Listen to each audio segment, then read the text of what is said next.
Бәріне сәлем, қалдарың қалай? Бүгін бізде кезекті куә бол подкаст 5-ші шығарылым. Біздің бүгінгі сөйлесетін тақырып ол компьютерлік ойындар және де оған қатысты басқа да оның салдары, тағы да басқа. Бүгін біздің қонақ, ол біздің тех менеджер, біздің Кука, ол Бақдәулет, a.k.a. Бақош. Қалайсың? Сәлем барлықтарыңызға. Одан бөлек, бағанағы айтқан Кука тағы да басқадан бөлек, ол менің бөлем. Біз Пабылату адамдарды жұмысқа аламыз, сондықтан да сендердің бізбен бірге жұмыс істеу шанстарың төмен. Өйткені біздің туыс болу керексіңдер. Или сума жазыңдар. Жақсы, Бақош, қалың қалай? Жақсы, рахмет. Өздеріңізде. Нормально. Қалдарыңыз қалай? Шаршаған жоқсың ба, тех менеджер болып? Жоқ, өзіме себебі осы жұмыс ұнайды. Астана IT университетінде де осы мамандық бойынша қазіргі таңда білім алып жүрмін. Яғни медиатехнология. Сол жерде мен әртүрлі жәндегі, например, клип немесе там әртүрлі репортаждар, әртүрлі видео подкасттар, сондай секілді более видео материалдарға байланысты тақырыптармен жұмыс істеймін. Соның арқасында бұл да маған дополнительный опыт секілді. Дәл тапқанбыз ғой сен. Мұғалімдерің сонда саған, сен мұғалімдеріңе осы проектті көрсетесің ба? Яғни куә бол подкастта мен осындай былайша айтқанда монтаждау, режиссер секілді осындай бір істі атқарам. Қарап көріңізші қалай екен деген сияқты кеңестер сұрайсың ба? Мен осы медиатехнология пәнінен Нұржан деген ағайым бар. Осы проектті көрсеткен болатынмын. Нәтижесінде ағайым өте қатты мақтады. Концепциясы жақсы деді. Болашақта белгілі бір белестерге жете алады деген өзінің ойын білдірген болатын. Соған өте қатты қуаныштымын негізінде. Себебі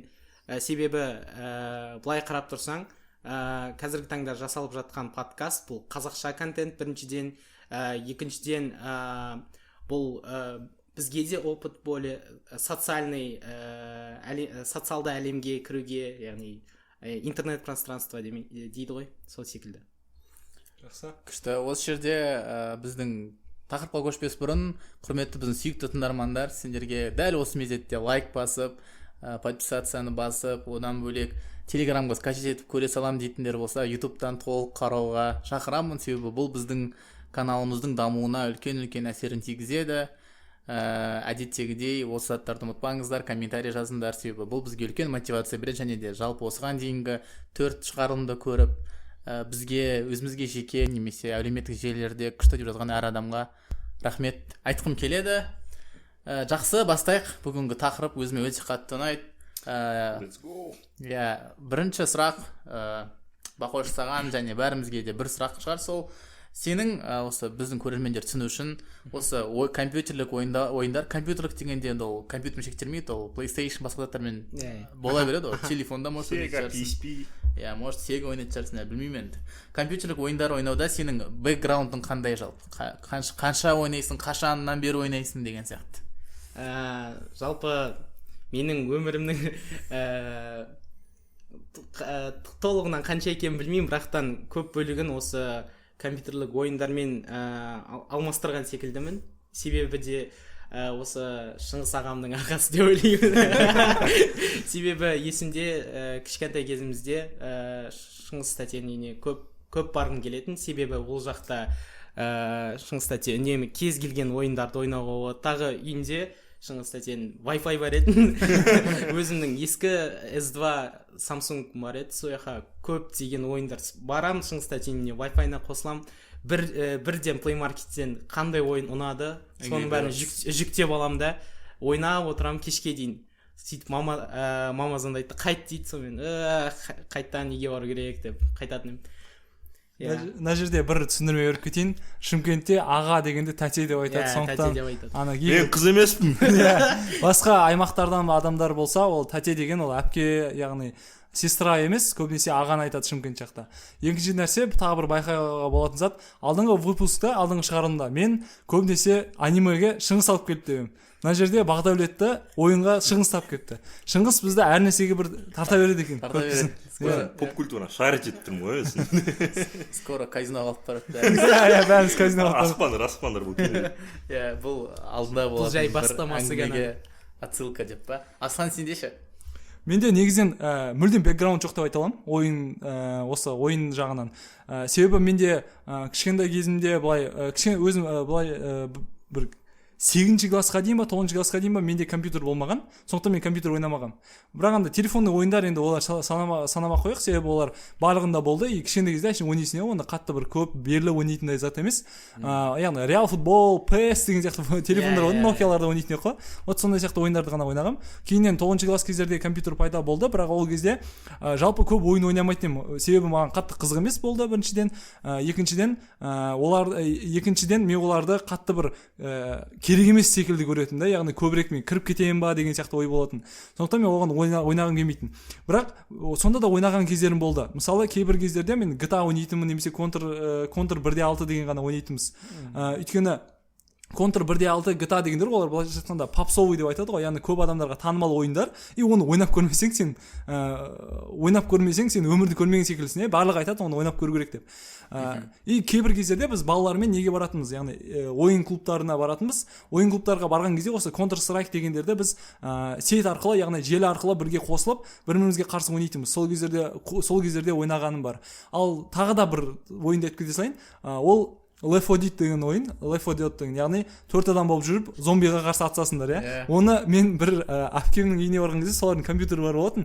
Біздің маманың туған әпкесі, біздің мама сол әпкесінің үйіне баратын кезде мені қарындасымды әрқашан алып кететін. Інімізді, ағамды емес, білмеймін не үшін екенін, біз екеуміз алып кетеді қыдыртуға. Иә, білмеймін сондай ма. Сол жерге баратынбыз, мен барамда компьютерлерін ойнаймын тек қана, ал қарындасым болса, сол енді сояқтың қызымен ойнап жүреді өздері. Сол кезде бағанада Left 4 Deadті сол кезде ойнайтынбыз, сол жақтарда бірінші рет танығам.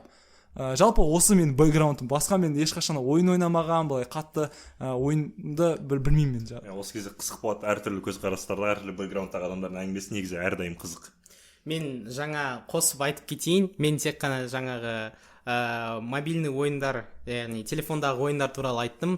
Бірақтан қазіргі таңда менде Steam аккаунт бар, көптеген жасөспірімдер де бар шығар, менен жасты.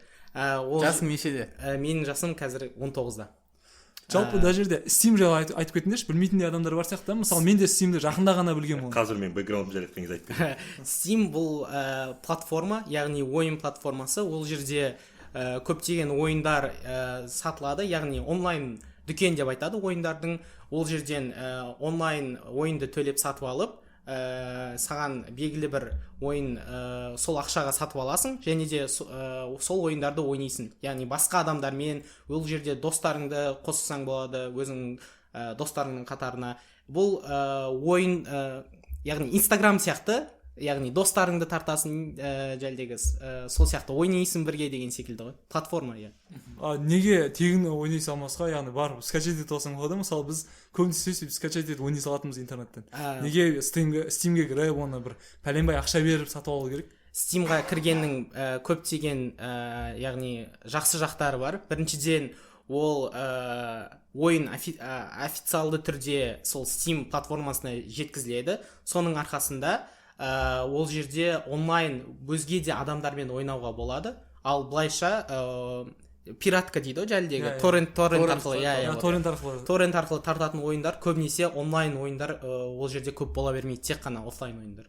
Еще тағы да мынандай случай ғой, мен солай тек қана мен білмеймін ғой, торрентпен ғана бәрін басып ала беремін.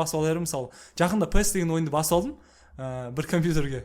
Біразын білесіздер қандай и сол ноутта соңғы кездері қуып жүрді, яғни вирус кіріп кеткен ғой.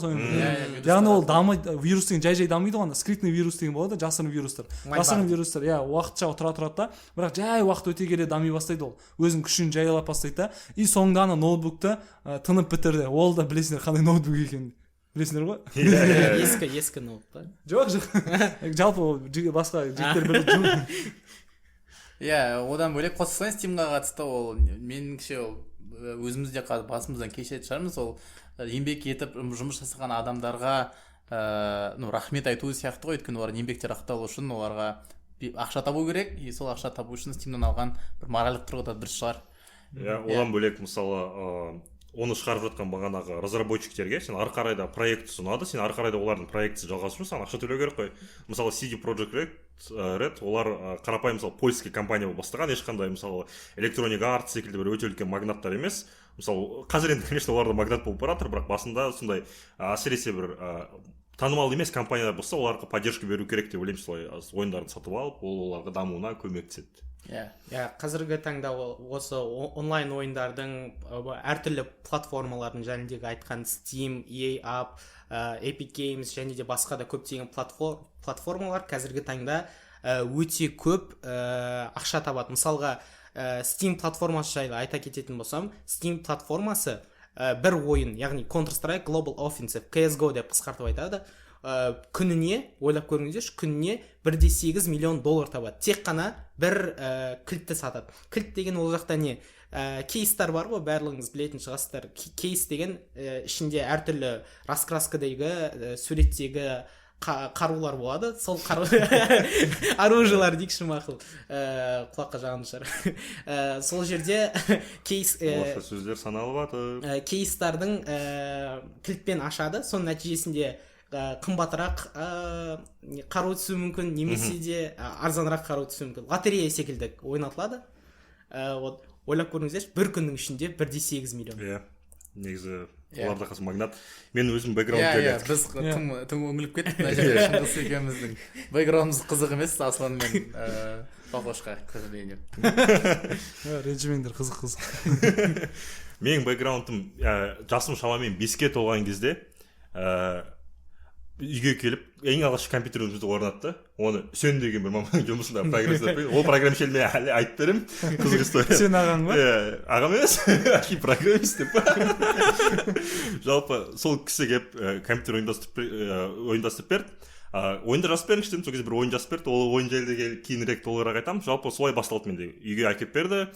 Монитордан RTD, ондай компьютерлер болды. Ескі сондай динозавр ма? Иә, динозавр, иә. Сондай компьютерден басталды. Солай ойындар басталды. Ары қарай, бірақ ол компьютерде көп ойындар болмайтын. Бір-екі ана программисттің басып берген ойыны, ол кезде ойын басып білмейсің деп. Ары қарай үйдің қасында обычный үйге орналасқан бір компьютерный клубтар болатын еді, дворлардың ішінде. Сондай бір компьютерный клубқа барып көп уақыт өткізетін, шамамен 2-3 класстарда қасымдағы балдарды ойнайтын. Ол кезде әлі күнге шейін помню, бір сағаты шамамен 20 теңге ме, сондай тұғын, бір 15 теңге ме. Сол бір сағатқа алып, немесе бір қолыңа жинаған 30 теңге ме, 20 теңге ме әртүрлі сдачалар болады. Сол сдачаның бәрін апарып, осыны бәріне қосып беріңізші деп уақыт тастайсың. Ойнап отырсың. Үлкен балалар ойнап код жазып беріңізші дейсің, код жазып береді олар. Жалпы солай басталған, 5 жасымнан ары қарай солай компьютермен ойнап жүрдім. Ары қарай интернет қосылғаннан кейін YouTube қарай бастайсың, әртүрлі летсплейшіктерді қарай бастайсың.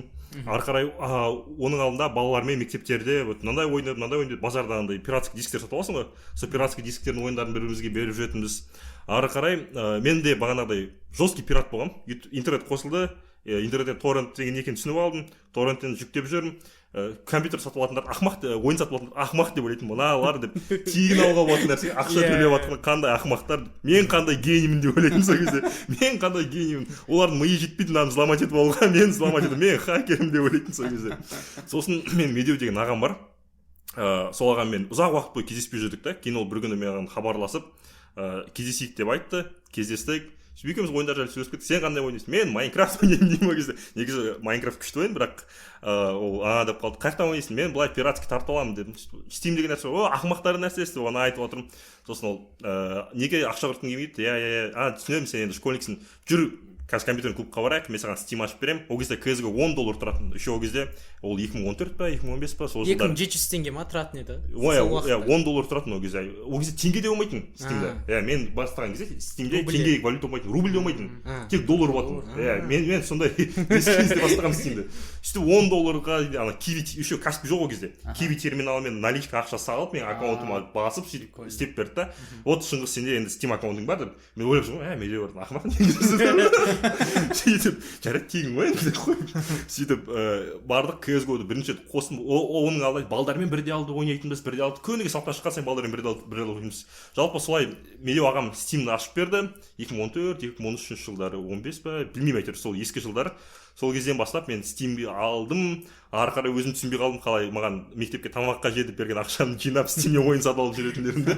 Жалпы ол жайлы кейініректе толығырақ айтамыз деп ойлаймын. Менде бэкграунд плюс-минус осындай. Қазіргі уақытта әлі де ойындар әлі белсенді түрде ойнаймын. Менің ең күшті досуг дейді ғой, өткізетін досугым. Одан бөлек ойындарды әлім үшін шедевр. Бағана көп мен кейбір ойындарда жылағанмын.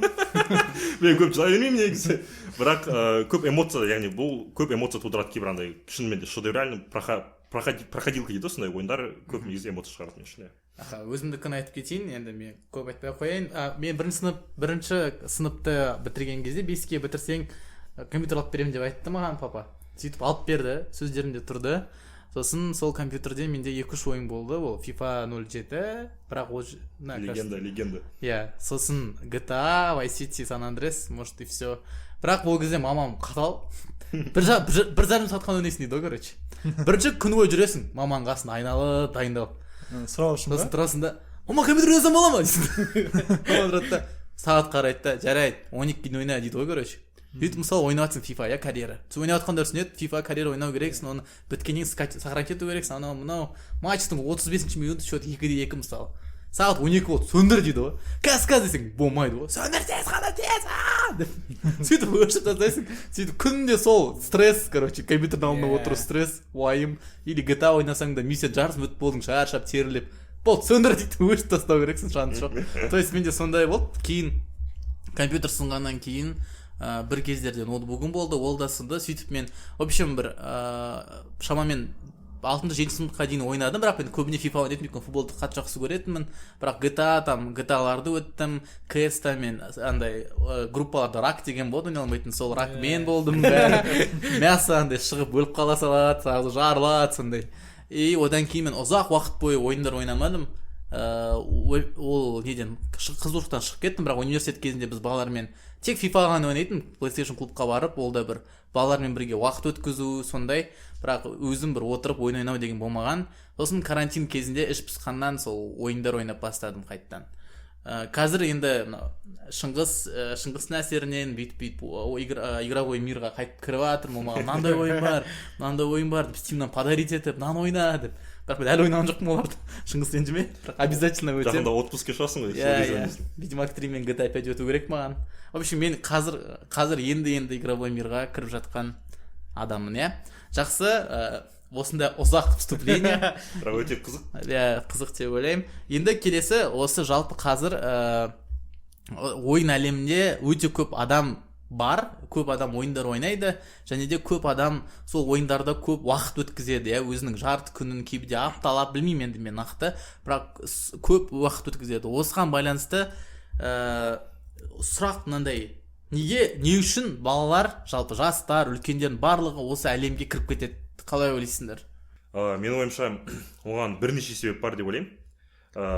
Енді жалпы өзім бала кезімде айтатын болсам, бірінші себеп ол просто қызық. Мысалы, сен өмір сүріп жатсың, сен баласың, сенің воображениең дейді, воображениең әртүрлі нәрсе көргісі келеді, әр нәрсені исследовать еткісі келеді, баласың ғой, әртүрлі нәрсені оқығың келеді, көргің келеді. Жалпы менде сондай тұғын, кез келген көп кино көргің келетін, көп қызық историялар естігің келетін, ал ойын сені кәдімгідей кіргізіп жібереді ғой, сен сол персонажшын и андай таңдау жасайтын ойындар бар ғой, әсіресе мына қызды құтқарасың ба немесе ақшаны алып кетесің ба деген сондай таңдаулар жасайтын кезде уайымдап кетесің. Жалпы андай кәдімгі кейбір ойындар шынымен де жақсы кітап, жақсы кино секілді, бірақ сен сол адамның сезіп жатқан геройын сезіп жатқан эмоциясын өзің сезінетінсің. Маған сол ұнайтын. Жалпы сондай бір жақсы қызықты бір экспириенс алудың жолы деп ойлаймын, бірінші жолы.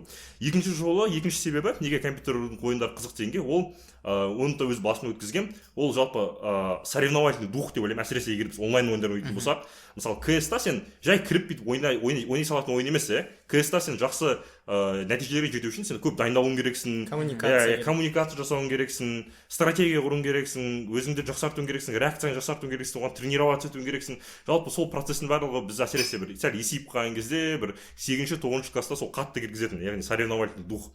Одан бөлек Үшінші себеп ол реальностьтен кету шығар бәлкім. Өкінішке орай көп Қазақстанның көп жерлерінде, әсіресе ауылды жерлерде айтатын болсақ, ол жерде сенің айналаң бәрі серый, сенің айналаң бәрі түнек, сенде бала болғаннан кейін сенде әрдайым бір яркий мирға барғың келеді, бір яркостьтарды көргің келеді, өзің воображениеңді қосқың келеді. Сол кезде жалғыз, ал сен баласың, бала болғанда саған мүмкін кейбір кинолар да скучный болуы мүмкін, немесе кітаптар жайлы мүлдем айтпай қойсақ та болады, өкінішке орай кітаптарды көп оқымайды. Ал ойын сол сенің серый ауылыңдағы бір керемет яркий мирға алып баратын бір портал секілді. Осындай үш себеп көрдім, банально ойға келген. Тағы мен Шыңғыс тәтені қолдап кетейін. Бұл жерде Шыңғыс тәте жайлы айтты, серый мир дейді. Қазіргі таңда осы ойындар біздерге үлкен мүмкіндіктер береді. Мысалы, шын өмірде ала алмайтын әсер, мысал ретінде FIFA ойнау арқылы біз футболдың ішкі әлеміне үңілеміз, яғни әр клубтың историясына үңілеміз, клубтардың арасындағы дерби, жәлдегі бақталастық, байталастық деген секілді. Мысалы, GTA-ның өзін алатын болсақ, қарапайым заманда, қарапайым өмірде машина айдау үшін права керек, праваны алуың керек, 18-де болуың керек. Сондай сияқты көптеген кедергілер бар. Ал онлайн өмірде, яғни жәлдегі онлайн ойындарда, жалпы ойындарда саған өмірде мүмкін емес заттарды қайталауыңа болады. Сол жаңа бір экспириенс беретін секілді, сонымен қызықтыратын секілді. Менде мынандай ой қалыптасқан. Жалпы адамға ойын оңай дофамин алатын жол. Неге? Себебі дофамин деген не екенін бір анықтап кетейік. Дофамин деген адамға бір жетістікке жеткенде, күшті жасағанда, немесе жалпы бір қарапайым кроссовка сатып алған кезде, қуанған кезде бөлінетін әсер, яғни қуану, өзіңді жақсы сезінуге әсер ететін гормон. Енді мысалы қарапайым өмірде біз көбінесе жетістікке жетуіміз қиын. Сабақта бес алу қиын. Барып өзіңді мысалы қоғамда өзіңді күшті ұстау қиын. Адамдардың арасында сөйлесу қиын. Яғни көп зат қиын өмірде. Осы кезде егер сен ойынға кіріп кетсең, ойында оны алу оңайырақ жетістікке жету.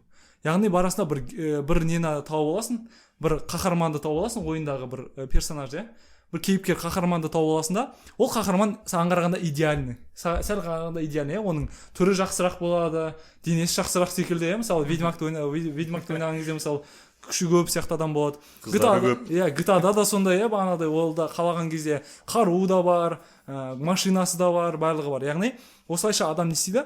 Өзін жетістікке жеткен адам ретінде сезіне бастайды. Яғни ойын ойнайды, бір миссияны өтеді, деп қуанады осыған. Егер ойын ойнап жатқан адамдардың сендер эмоциясын көрмеген болсаңдар, көруге кеңес беремін. Ол да бір бөлек анализ, психология да. Мен мысалы ондай адамдармен көп тұрғам. Студенттік кезде де мысалы Шыңғыстың достарымен бірге тұрдық. Және де басқа да адамдарды көп білем. Өзімде қазір тұрып жатқан адамдар да игромандар.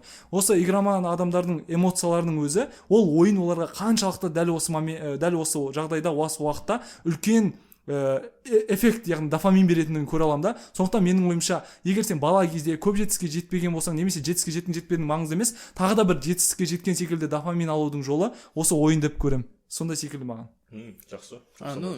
Тағы бір қосайын, мен қазіргі 22 жасар уже бала емес адам үшін ойын ол жақсы демалудың жолы. Өйткені мен жұмыстан шаршаған кезде әдетте енді асыл маған ренжиді кейде, бірақ ол менің миымның сөніп демалудың бір жолы. То есть 2 сағат, мысалы мен 1 сағат 2 сағат көп ұзақ ойнамаймын ойын, 1,5 сағат ойнаймын мысалы бір какой-нибудь ойын ноутбукта. Сол мен демалдырады кәдімгідей, жатып бір ойланып ойнап кішкене бір өз-өзімен қалу тоже бір мен үшін как будто медитация сияқты ма. Айтпақшы, бұл шығарында да біз орысша сөздер санаймыз, сондықтан да өз-өздеріңді ұстап отырыңдар. Мен қазір орысша сөздер жіберіп осындай сияқты. Енді мына жерде тағы мен айта салайыншы, Бақошқа жаңа айттың ғой, мысалы футболды зерттеуге мүмкіндік деп, немесе жаңағы машинада жүру сезіну деген. Маған мысалы футбол фанаты ретінде тек FIFA ойнап футбол жақсы көретін адамдар ұнамайды бар ғой. Мысалы тұрады да, мен футболист білем ғой, мынау деген FIFA-да күшті дамиды дегендер бар ғой. Бірақ ол шынайы өмірде мысалы өте әлсіз ойыншы. Условно, Арсеналда Рис Нельсон ойыншы болған менде FIFA-ның бір карьерасында. Ол мықты айырған менде Рис Нельсон. Бірақ түптің-түбінде ол шынайы өмірде мешок ойналмайды вообще особо. Бірақ оны таниды да біраз. FIFA-да дамып, оның карьерасын тащит еткен мысалы, И мысалы сондай фанаттар фанаттарды мен кішкене осуждать етсем білмеймін оны не үшін айтқанын білмеймін, просто айтқым келді. вот фифаға келетін болсақ, фифа және де футбол шынайы өмірдегі ол менің ойымша екі түрлі нәрсе. Бірақтан қазіргі жаһанданған заманда фифа яғни EA спорт платформасы да өте қатты дамып жатыр. Мысал ретінде әр апта сайын олар информ карточка деген болады.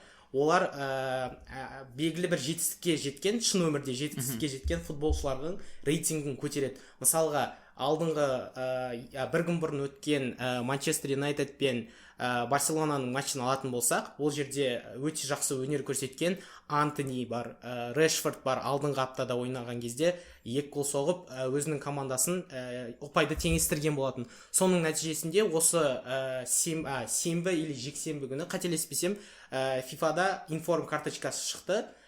Өзінің қарапайым рейтингі 81, ал фифадағы информ карточкасы 87. Сондай секілді. Қазіргі таңда өте байланысты.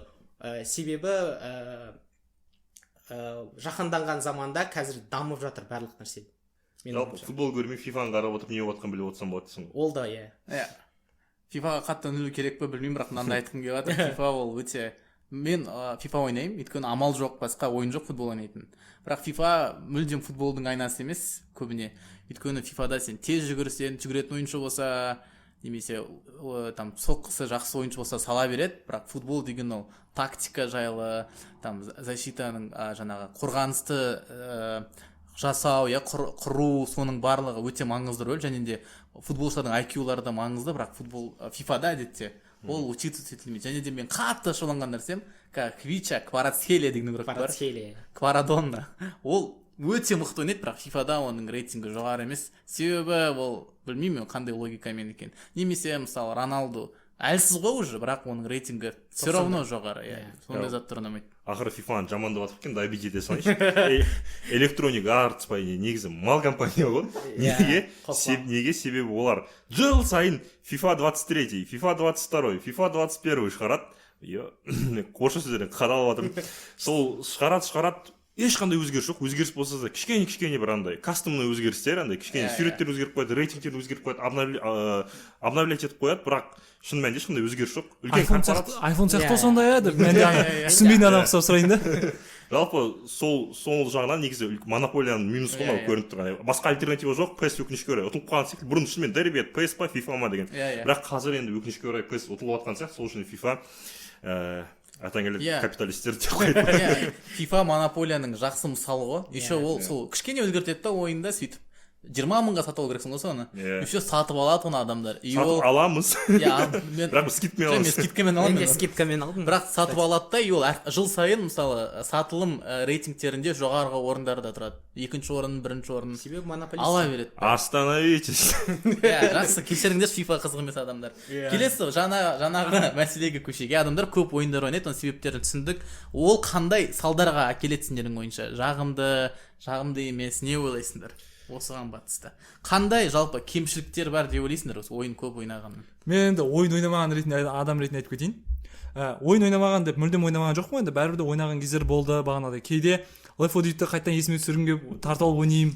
Оның алдында айтпақшы мен кішкентай кезімде черепашка ниндзя ойнайтынмын көп. Мынандай қызық болатын. Біз Ленгер деген ауыл бар, қалашық, яғни кішігірім. Сол жақта менің папамның ағасы өмір сүреді, яғни менің атам. Сол атам солар тұратын. Солардың үйіне енді бір демалыс кездері қыдыруға барасың, жаз кезінде, көктем кезінде, білмеймін, сабақ жоқ кездерде. Қыдыруға барған кезде біз былай жасайтынбыз. Ол жерде компьютерный ойын клубы бар. Ойын клубына бару үшін бізге ақша керек. Ақшаны қайдан аласың? Ауылды жерде. Ол әрине темір өткізу. Біз темір өткізетінбіз, яғни біз барамыз да күнде көшеге шығасың. Қазір қарасам бомж қыса жүргенбіз. Әр жерден бір мусор тағы да басқадан темір іздеп. Яғни осылай темірлерді іздеп тауып аламыз. Солайша біз аламыз да темірлерді жинаймыз үйге. Үйге жинап алып қоямыз да, содан кейін барып оны толтырып жинаймыз. Бір көп болған кезде барасың, бір өткізесің, бір 1000 теңге дей ма шығады. Кей кездерде біз андайға шейін баратынбыз. Бір объекттер болады, құрылыс объекттері. Сол құрылыс объекттерінің жерлеріне өтіп кетеміз де, барып ішіне темір ұрлаймыз. Кейде охраналар қолайтын, сондай болады, сол қашып кетеміз. Кішкентай еді ғой енді ол кезде. Кешіруге түсінуге болады деп ойлаймын. Сөйтіп содан кейін барамыз да, бір 1000 теңге ма сондай шығады. Сөйтіп күнде барамыз да, 1 сағатқа ойнап қайтамыз. яғни күнделікті өзіміздің лимитіміз бар. Барып 1000 теңгенің бәрін құрып тастасақ болатын еді, бірақ ол кезде 1000 теңге үлкен ақша негізінде. Иә, үлкен ақша бір. 50 теңгесіне бір сағат ойнап кетесің бе сондай. Бірақ барамыз да бір сағаттан ғана ойнаймыз, шығамыз да одан кейін қайтадан темір іздеп сөйтіп кетеміз. Жалпы енді ол маңызды емес. Сөйтеміз да сөйтіп ақша тауып енді компьютер клубқа барамыз, компьютер ойын клубына барып ойын ойнаймыз. Сол кезде ойындар көп емес еді негізінен. Қызық ойындар жоқ еді енді, Ленгірдегі бір ойын клубы ғой. Ол жерде Черепашка ниндзя бар, Counter Strike бар, и GTA сондайлар бар, бірақ көбінесе Counter Strike ойнайтынбыз. Counter Strike'та бір 4 компьютер ғана ойнай алады да, 5-ші ма, біз енді 5 болып барамыз. 5-ші адам шетте қалып қоя береді. Сол шетте қалып қойған 5-ші адам ретінде көбінесе мен болатынмын, сол Черепашка ниндзя ойнайтынмын. Яғни сол кішкентай кезімде Черепашка ниндзя көп ойнағам. Соны осы жақында да қайталап ойнап көрдім. Енді бағана сұраққа келетін болсам, енді бағанада ойынды не үшін қандай салдарға алып келеді деген кезде мен басында бүйтіп ойлайтынмын. Ойын ол сені өзіңе тартып алады деп. Өйткені көп адамдар осындай кәдімгідей мектеп кезінде де қатты ойынға беріліп кеткен. Олар айтатын да ойын, үйіне барып істейтін де ойын, бос кезінде де жасайтын ойын. Ал мен осындай сияқты заттарды көрген кезде мен ойлайтынмын, ойынға қатты кіріп кетпеу керек, ойын деген саған зиян деп. Өйткені сен қатты кіріп кетсең, ояқтан шыға алмай қаласың, сол әлемде мәз болып жүре бересің деп. Неге? Себебі бағана айтқандай ойын сенің мына өмірде ала алмайтын немесе алуға қиын жолмен алатын дофаминіңді оңай жолмен береді деп ойлайтынмын. Және де әлі де солай ойлап келдім белгілі бір уақытқа дейін, сондықтан мен ойыннан қашатынмын, яғни болды керек емес деген секілді. Бірақ бір моментте менде мынандай түсінік келді. Егер мен шынымен де ойынмен тартып алатын болса, ол тартып алатын еді мен ойнаған кездерінде. Мен оны бір моментте алдым да тоқтата салатын болдым. Яғни кез келген уақытта мен аламын да, мысалы Left 4 Dead ойнап отырамын, болды қойшы деймін де өшіре саламын. Яғни маған ол қиын емес. Мен мынандай жасауым керек деген сияқты нәрсені алып, мен бір моментте тоқтата саламын. Яғни ол адамға байланысты екен де көбінесе. Яғни мен ондай өзімнің, яғни шынайы өмірді көбірек алдыға тартатын адам ретінде мен шынайы өмірге тезірек кетіп қаламын, немесе сол жақта мен комфорттылау сезінемін өзімді ойынға қарағанда. Бірақ белгілі бір адамдарды көрдім, олар олай жасай алмайды. Олар білет шынайы өмірде біраз нәрседен қалып бара жатқандығын, біраз нәрсені дұрыс жасамай жатқандығын білет та, бірақ олар ойыннан шыға алмайды. 24/7 ойынға кетіреді. Бос уақытында олар мысалы өздерінде бір сабағы нашар болып баратса, немесе белгілі бір жетістікке жете алмай жатса, өздері қалаған немесе жанұяларына көмектесу керек кезде көмектесе алмай жатқан кездерде, олар алады да ойынды таңдай салады. Осындай адамдарды көрген кезде мен түсіндім, бұл адамға бөлінеді деп. Менің ойым осы жерде көзқарасым екі түрлі болды. Бір шетінен мен әлі де ойлаймын, ойын адамдарды алдап өздерінде байлап ұстап отырады деп. Екінші шетінен ойлаймын, ол адам мүмкін басқа нәрсеге де алданатын бет деп. Яғни мүмкін ол сериалға алданады, мүмкін киноға алданады, тағы да басқа. Бірақ әлі де қауіптілік бар, себебі бағана айтқандай, кино мен ойын екеуі екі түрлі. Ойын ол бүкіл сені осы киноның персонажы, яғни киноның персонажы ретінде бола алмайсың ғой сен. Киноның персонажы сияқты болу үшін сен өмірде өзіңді көрсетуің керек.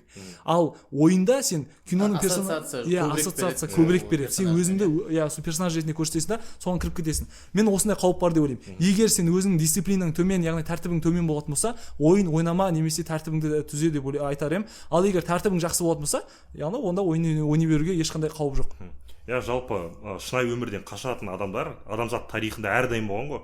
Бұрындар мысалы алкоголь болған, адамдар шынайы өмірден қашу үшін ішетін болған. Кейін ары қарай әртүрлі букмекерский конторалардан қашатын болған, кіріп, немесе бағана айтқан Асан айтқан сериал, кино, яғни ол шынымен де адамға байланысты. Мен мысалы өмір бойы ойын ойнап келген адаммын да.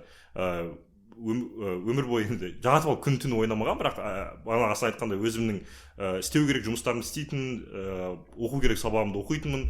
Яғни өмір бойы, бірақ бос уақытында, досугымда ойын ойнап жүрдім. Қазір де мысалы ақымақпын деп ойламаймын өзімді, немесе жұмыс істемейтін адам деп ойламаймын. Жұмыс істеп жүрміз, былай істеп жүрміз. Барлығы бағана Асан айтқандай шынымен де адамға байланысты.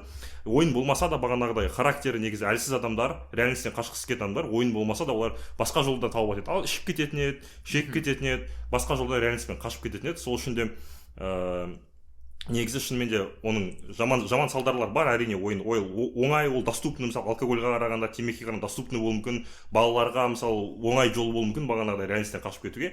Десе де, бірақ егер ата-анасы жақсы болса, ата-анасының тәрбиесі болса, өзінің бағана характері болса, ол адам әрдайым өзін ұстай алады деп ойлаймын.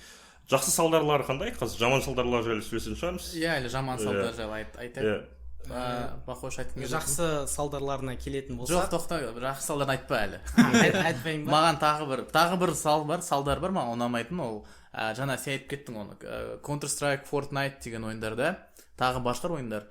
Андай заттар пайда болған, қазір сен автоматың әдемі болу үшін, киімің әдемі болу үшін адамдар и даже фифада да ол бар, саған күшті игрок кісі үшін сен ақша салу керексің ойынға, и ойын сені мәжбүрлейді ақша құртуға осындай салыстырмалы тұрғыда қажет емес заттарға. Мысалы калашник, мен білмеймін, енді аса қатты CS көп ойнамаймын, бірақ сенде классикалық калашник па немесе әдемі алтынға ұқсас калашник па, одан қандай айырмашылық бар, және не үшін оған сен 10 мың теңге, кейде 100 мың теңгені құрту керексің. Мен бұл заттарды қолдамаймын. Может, сендер маған түсіндіресіңдер, неге бұл норма, немесе ол шынымен де адамдардың жай иррационалды ақша құртудың жолы ма? Не ойлайсыңдар осы жайлы? Адамдар негізі әрдайым иррационалсыз ғой. Адамдардың қарапайым негізі кез келген ойын, кез келген шығарма күнделікті адамдардың негізгі проблемаларынан негізделеді. Мысалы, қараңдар, барлығы қоғамда, кез келген қоғамда маңызды емес, геймерлер емес па, понтоваться еткен жақсы көретін адамдар бар, әдемі шмотки киіп алып, понты көрсеткісі, дәл солай жасайды, кім понтоваться еткісі келеді, кім әдемірек скинмен жүргісі келеді, солар сатып алады. Яғни адамның қарапайым психологиясы выделяться етуге деген, яғни бағанағыда сен шын өмірде выделяться ете алмауы мүмкін, шын өмірде сен өзіңмен жұмыс істей алмайтын, мысалы бағанағыдай сәл артық салмағың бар, немесе қыздардың арасында қатты популярный емес бала болуы мүмкінсің, ал ойында сенде бір калашник бар, алдын бүкіл сервер вау деп саған шыңғырады, яғни сол саған бағана астына айтқан дофамин алудың немесе выделяться етудің, понтоваться етудің жалғыз жолы болуы мүмкін. Адамдар сол үшін оған солай жасайтын шығар, солай сатып алатын шығар. Тем более қазақ үшін десек. Тем более қазақ үшін. Менің өзімнің жеке опытымнан айта кететін болсақ, мысалымнан бұл жалпы мысалы CSGO туралы айтып жатырық қой. Қазіргі таңда жаһанданған заманда криптовалюта дейміз, онлайн валюталар сондай секілді Steam платформасы да қазіргі таңда сондай бағытта қолданылады. Яғни көптеген әртүрлі инвесторлар өзінің ақшаларын мысалы қымбат AWP Dragonlore, AK-47 бұл қарулардың аты, видимо. Огненный змей деген секілді әртүрлі скиндар бар, жәлдегі әртүрлі суреттермен өрнектелген қарулар. Олар қазіргі таңда криптовалюта тұрғысынан айтатын болсақ, ешқашан былайынан жәлде айтып кеткенде кейстардан түсе алмайды. Сондықтан да оның бағасы салыстырмалы түрде өте жоғары болып келеді, және жыл сайын оның бағасы арта береді. Яғни бұл как инвестиция сияқты. Алтын сияқты ма сонда бағасы өсіп? Бағасы өсіп отырады, үнемі өсіп отырады, тоқтамайды. Себебі ол кейсті уже ойыннан алып тастаған, ескі да тарих ретінде. Мысалға суретшілер бар ғой, Да Винчи, Микеланджело деген секілді, олардың өнерлері қазіргі таңда көп деген бағалар тұрады, коллекционерлер жинайды оларды, олар сатып алады. Сол секілді менің ойымша да ол термин жаңалдегі Микеланджело, Да Винчи деген секілді терминдардың барлығы осы қазіргі жаһандану процесінің арқасында осы мысал ретінде айтқан Steam платформасының инвестициялық тұрғысына көшкен секілді деп ойлаймын. Жалпы олар негізі Valve да сол нарықты өздері сәл қу жолмен бағалайды. Мысалы М4А4 деген қарудың бағасына бір скин өсіп жатса, алады да оның характеристикасын түсіріп жасады ойында. Оның бағасы түсіп кетеді, бәрі оны сата бастайды, кәдімгідей шкала түсіп кетіп кетіп көруге болады Steam'да. Брокерлер керек дейсің ғой. Жалпы немесе мамкины брокер, мамкины бизнесмен кішкентай балалардың деп па. Жалпы негізі солай шынымен Steam өзі оны нарықты бағалап. Яғни ойындардың келетін минустар, олар жалпы қоғамда бәрібір бола береді деген түйінге келіп жатыр қой, Бірақ біріншіден мен ойлаймын, ол қаншалықты ойындарды ақтайтынын мен білмеймін, өйткені. Бірақ екіншіден ойлаймын, егер ойын болмаса, егер ол адам не ойын ойнайды, не арақ ішеді деген вариант болса, лучше ол ойын ойнай берсін, сондай ой түйін болады. Неге оны бірден арақ ішеді деп өйткені арақ ішу деген ол жаман ғой. Мысалы көп адам айтады алкашсың сен, жамансың деген сияқты. Алкаш болудан қорқады, бірақ ойын ол былайша айтқан жасырынып отыра бере аласың да ойыны. Мынандай таңдау болуы мүмкін. Немесе ойын ойнайды, немесе шығады да пахать етіп жұмыс жасайды. Просто ол да болу вероятности төмен, по идее. Жоқ, оған просто оған көбірек нәрсе итермелейді сені солай болуыңға. Өйткені сен өзіңді көрсеткің келеді, дофамин алғың келеді. Ата-анаң айтады, бар жұмыс істесең, білмеймін. Сен бір былайша айтқанда қабылдау алу керексің, қоғам тарапынан сені қабылдау керек, дұрыс, молодец деген сияқты. Немесе сен ол қабылдауды қажет етпей ойын ойнап жүре бере аласың, немесе сен соған барып қабылдауды алу керек боласың. Бірақ сен арақ тағы да басқа жаман сияқты нәрсе ішсең, ол қабылдау емес, бағанадай елемеуден бұрын сені олар баса бастайды. неге дұрыс емес нәрсе істеп жатсың, ол жаман деген сияқты ұрсады тағы да басқа да. То есть сондықтан егер сен ойын ойнау сені күшті затқа итермелемесе де, ол нейтралды затқа ғана алып келеді да. Ал бірақ сен ойын ойнамасаң, сен көбінесе күшті зат жасауға итермелейтін еді көп заттар. Осы тұста бағанағы фан-факт айтып кете салайыншы. Фан-факт. Иә, рубрика фан-факт. Шыңғыстан. Жалпы бағанағыдай шынымен ата-аналардың менің мамам алдыңғы подкастта айттым ғой, Гамбулдың мамасы секілді өте қатал болған деп. Ойын ойнаған кезде де көп қадағалайтын, көп қарайтын, және мамаң ең қатты қорқыныш бартын әрдайым шай ішіп отқан кезде де әрдайым айтатын: сен мына ойынды ойнай берсең, ертең казинодан бірақ шығасың дейсің. Иә, мен де естігем ол. Айтып жүр. Мамам уайым етіп бүкіл туысқандарға хабарласып, менің балам компьютер ойнайды, казинодан бірақ шығады, ойбай не істесем болады деп тәуіптерге барып олардан кеңес сұрап. Жалпы маманың қорқынышы еді. Қазір енді студент болдық, университетті аяқтадым, жұмыс істеп жатырмын астанада, жұмысқа өзім тұрып деген секілді. Қазір маманың көзінше енді былай успешный шығармын енді деп ойлаймын. Қазір мама андай барған кезде өзінше түрі мақтанып шай ішіп отырып, кезінде сені сөйтіп бақаламағанда казинодан бірақ шығады енді. Ол кісі әлі солай. Бірақ казино мен ойын бір айтып кетейік, ол екі бөлек нәрсе негізі. Сен оны былай түсінетін шығар, ставка тігетін. Мен мысалы ешқашан ставка тікпегенмін. Мүлдем оған жат нәрсе, маған казино ондай нәрселер ұнамайды. Құмар ойындар ұнамайды. Мен ойынды бағанағыдай шынымен бір произведение ретінде қараймын, досуг өткізетін, солай жалпы қараймын. Көбісінесе ата-аналар оны айыра алмайды, сол үшін солай уайымдайды. Тағы бір претензия бар қоғамда ойын ойнайтындарға, ол глобалды претензиялар да болған. Ол ойындарды жауып тастайық деген претензиялар болды. Ол ойындар адамды қатыгездікке үйретеді деген претензия болған. Мысалы, ақш-та бір өзім айта берейін, бір адам болған, ол далаға шығып біреудің машинасын ұрлап, сосын далада адамдарды өлтірген, сондай болған. И ол потом он түрмеге жабады. Ол көп уақыт GTA ойнаған екен. И сосын андай олар тұжырымға келді. Ол адам бұның бәрін істеді, себебі GTA көп ойнады, яғни GTA адамдарды қатыгездікке үйретеді.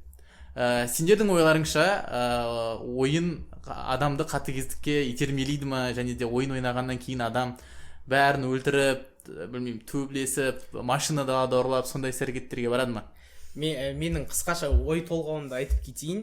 Осындай көптеген қоғамда болып жатқан кейбір заттар, мысалға жәлдегі сіз айтып кеткендей, ақшта бір көлікті алып ұрлап, адамды өлтіріп не істеп, ол жақында Шымкентте де болды емес пе, атысып жүрді. Ол да GTA ойнаған шығар деп бізде тұжырымдай салсақ болады, әрине. Себебі ол өте поверхностно, яғни бетінде жатқан термин. Оған қоғам, жалпы шын өмірде қоғамның әсері болған шығар. Мысалға, мұғалімдері бірінші выпускта айтқандай буллинг жасаған шығар, немесе ата-ананың үнемі жұмыста ғой қазіргі таңда, көңілі жетпеген шығар, уақыты жетпеген шығар, немесе қасындағы өзінің қоғамдағы достары өзгеше болған шығар. Оның барлығын зерттеу ешкімге қызық емес, менің ойымша.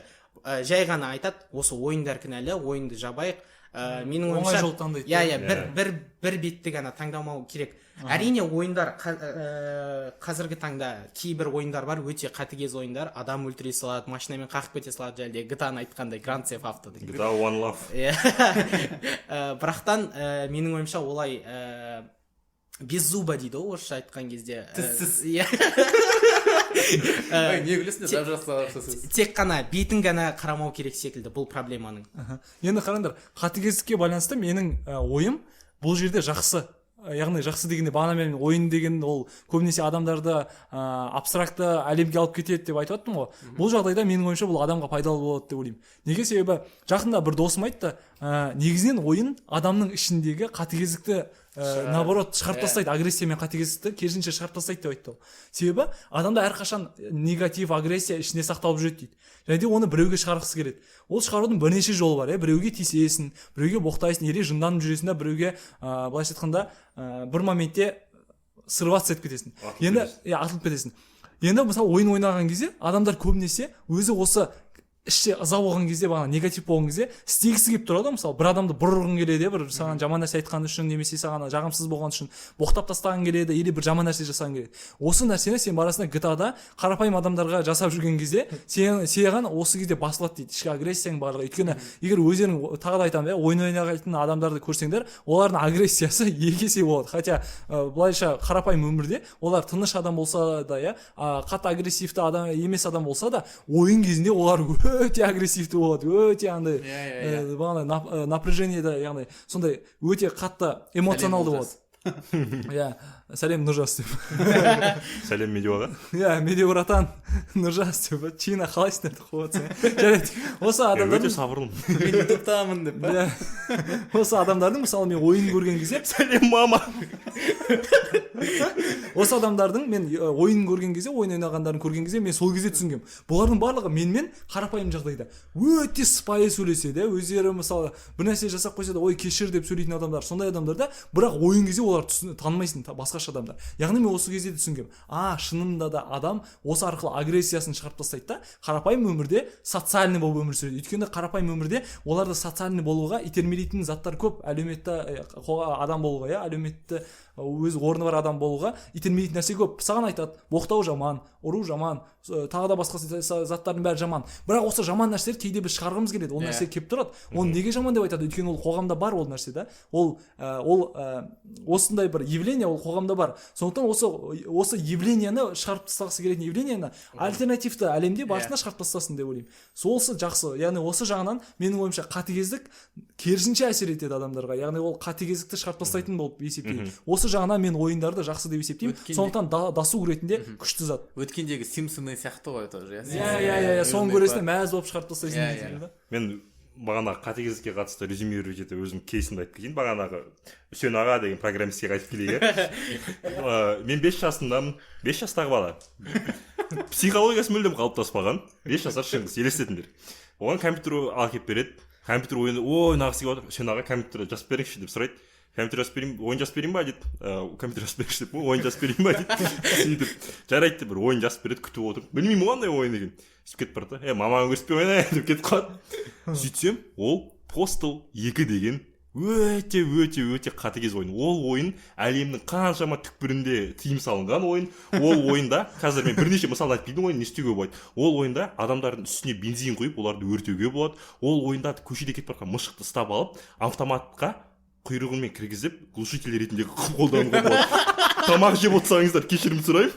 Бірақ сондай өте қатты ютубтан көрсеңіздер болады, егер психикаларыңыз шыдаса деп қояйын ба. Мен сол ойынды мәз болып ойнайтын. Мамама барынша көрсетпей, мама келсе әшейін далада қыдырып жүріп, әшейін қыдырып жүресің деп қой, деп кетіп қалды. Мама кете салып мысықты ұстап алып.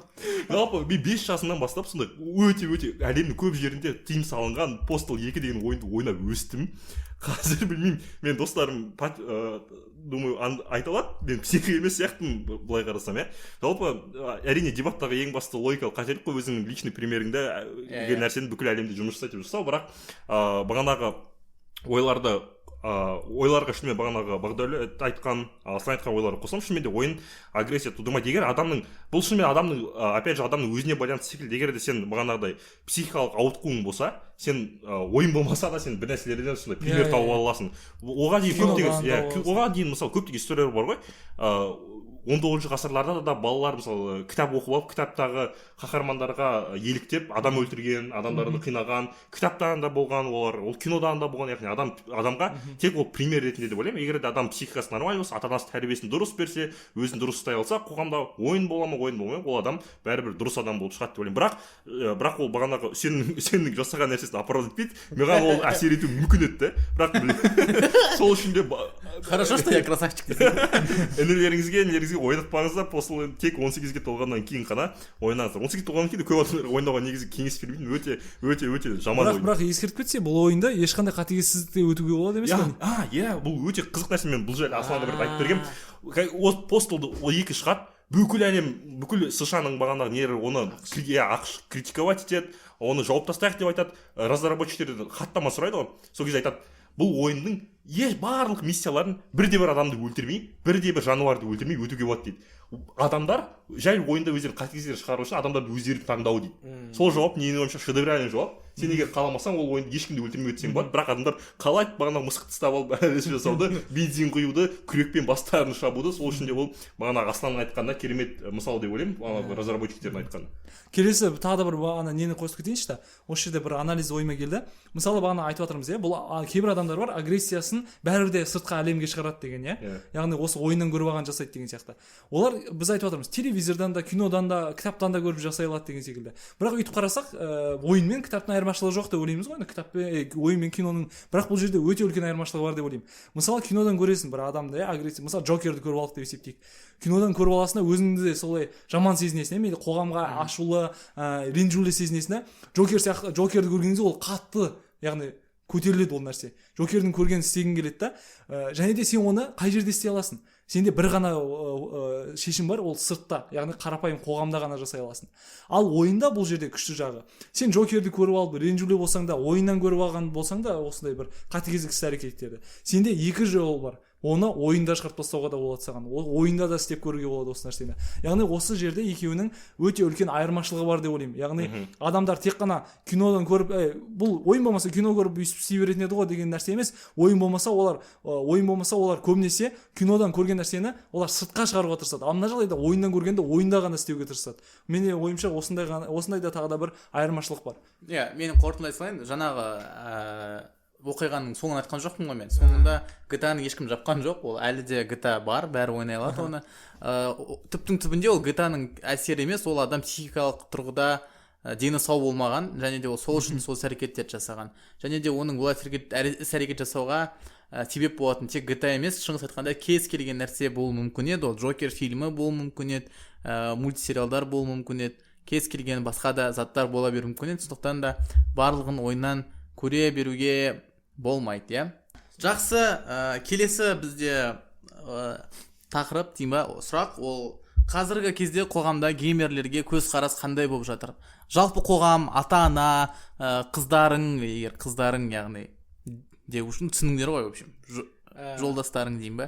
Сондайлардың көзқарас қандай? Сендерге болсын немесе жалпы қоғамда қалай қарайды осындай геймерлерге? Қалай ойлайсыңдар? Қазіргі таңда геймерлер және ойын ойнайтын адамдар өте қатты өздерінің пиковый форма дейді, яғни өте жоғары дамып келе жатыр. Себебі қазіргі таңда өздеріңіз білетіндей киберспорт өте қатты дамып жатыр. Әртүрлі дисциплинада CSGO, Dota 2, LoL, PUBG Mobile деген секілді көптеген ойындарда қазіргі таңда бүкіл әлем бойынша көптеген турнирлар өтеді. Және де ол турнирлардың қаржылай және призовой дейді, миллиондаған долларлардан асып жығылады.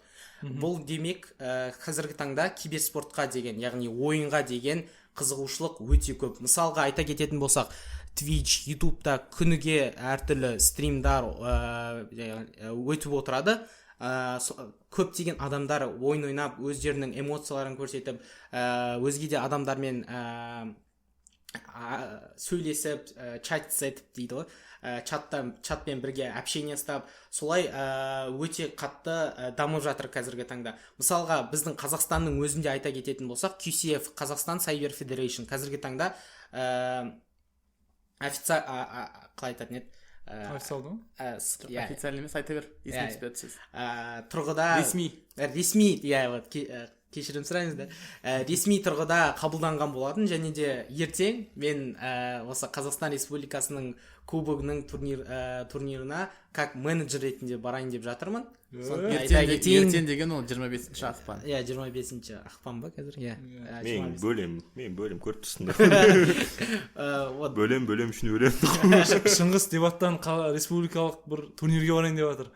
Оның бөлесі Бағдәулет ертең республикалық КС-тен ба? Киберспорттан. Киберспорттан турнирге барайын деп жатыр.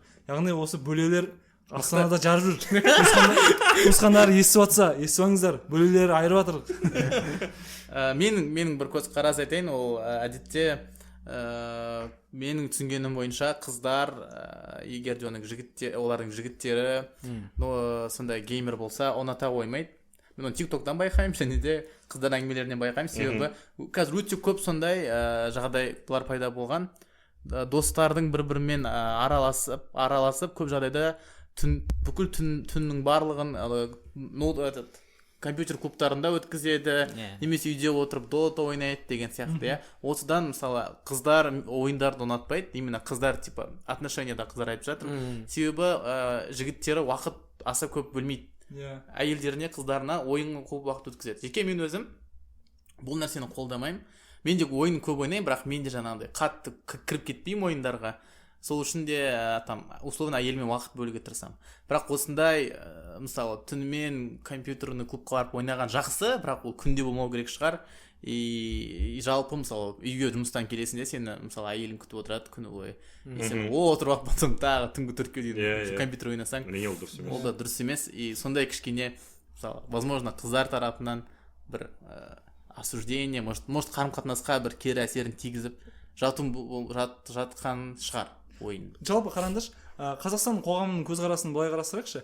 Барлығымыздың ата-аналарымыз немесе жақындарымыз ол стандартты, көп жағдайда олардың ойлауы тағы да басқасы өте ұқсас. Енді қараңдар, киберспорт дамып жатыр дейміз, бағанадай адамдарға ойын деген шынымен жақсы әсер етеді, кейбір жағдайларда қатты жақсы досуг деп айтамыз да. Бірақ шынында да ол солай ма, осыған назар аударып көрейікші. Мысалы, былай қарасақ, менің ата-анам маған егер ойын ойнасам, егер ештеңе демесе деп ойлаймын.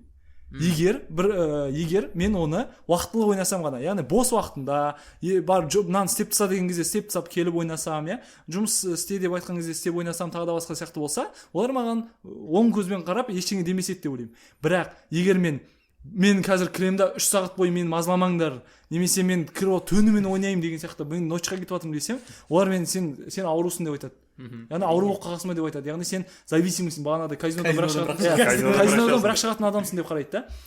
Енді бізде қоғамда әртүрлі адам бар. Біреулер киберспортсмен боламын деп ойлап жатыр, шынымен де. Өйткені киберспорт дамып жатыр, тағы да басқа. Менің ойымша осы адамдарға көптеген процент беремін, мысалы 80% беремін, ата-анасы, жақындары оны жақтырмайды. Сен жындысың ба, қандай киберспортсмен, сен ол болашақ жоқ деп ойлайды оны. Шынымен де оған ақша да бөлінбейді. Ақша бөлінсе де ол денсаулығыңа зиян, өте бір зиянды жұмыс деп ойлайды. Өйткені сен күні бойы компьютердің алдында отырасың, арқаң қисайып кетеді. Анау радиационный луч саған әсер етеді деген сияқты нәрселер айтады. Сондықтан менің ойымша киберспортсменді әлі де қоғам қолдамайды адамдар.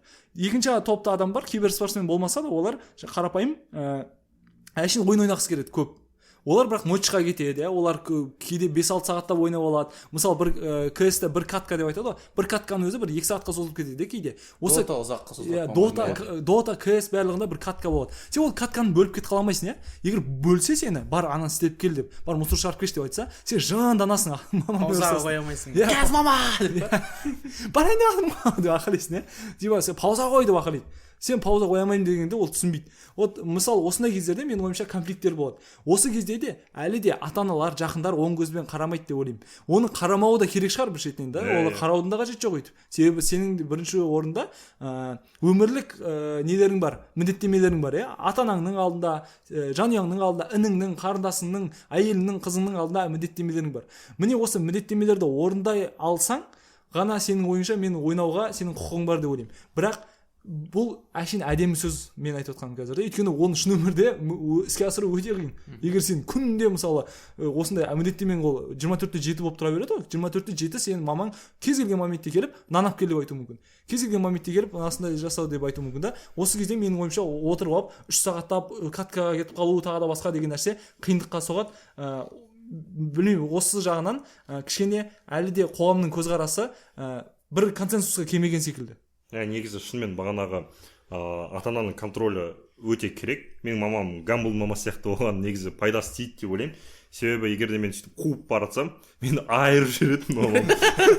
Сосын бірде ес жинап алатын едім да. Соның несі маған қазіргі күнделікті өмірде де пайда тиеді. Сол үшін анама өте үлкен алғыс айтамын. Казинодан шықпағаның үшін Жоқ, казиноға қатысы жоқ оған.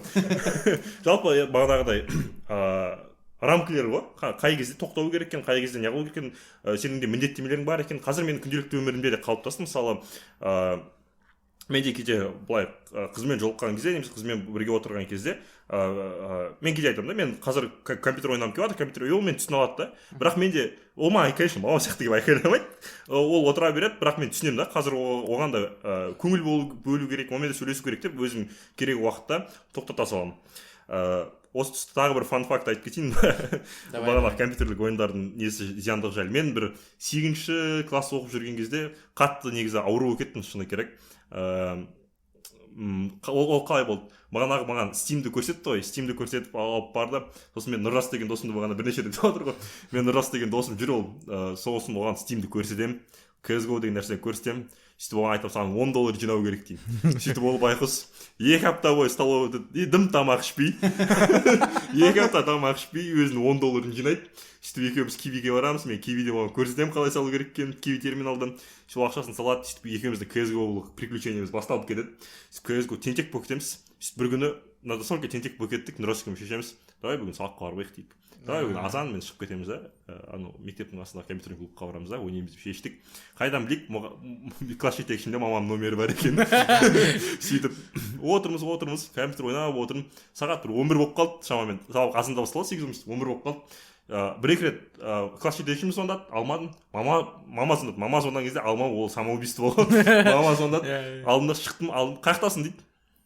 Раздраженный дауыс сезініп тұрмын, сабақтамын деймін.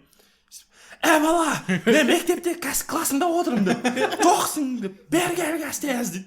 Сөйтіп, Нұржас біз қадалдық дейміз деп. Бір жағынан, ана моменте, мамам орыс отырып, қадалып отырып, ең басты ойым, ана яқта тағы 4 сағатым қалып кетті ғой деген ойым.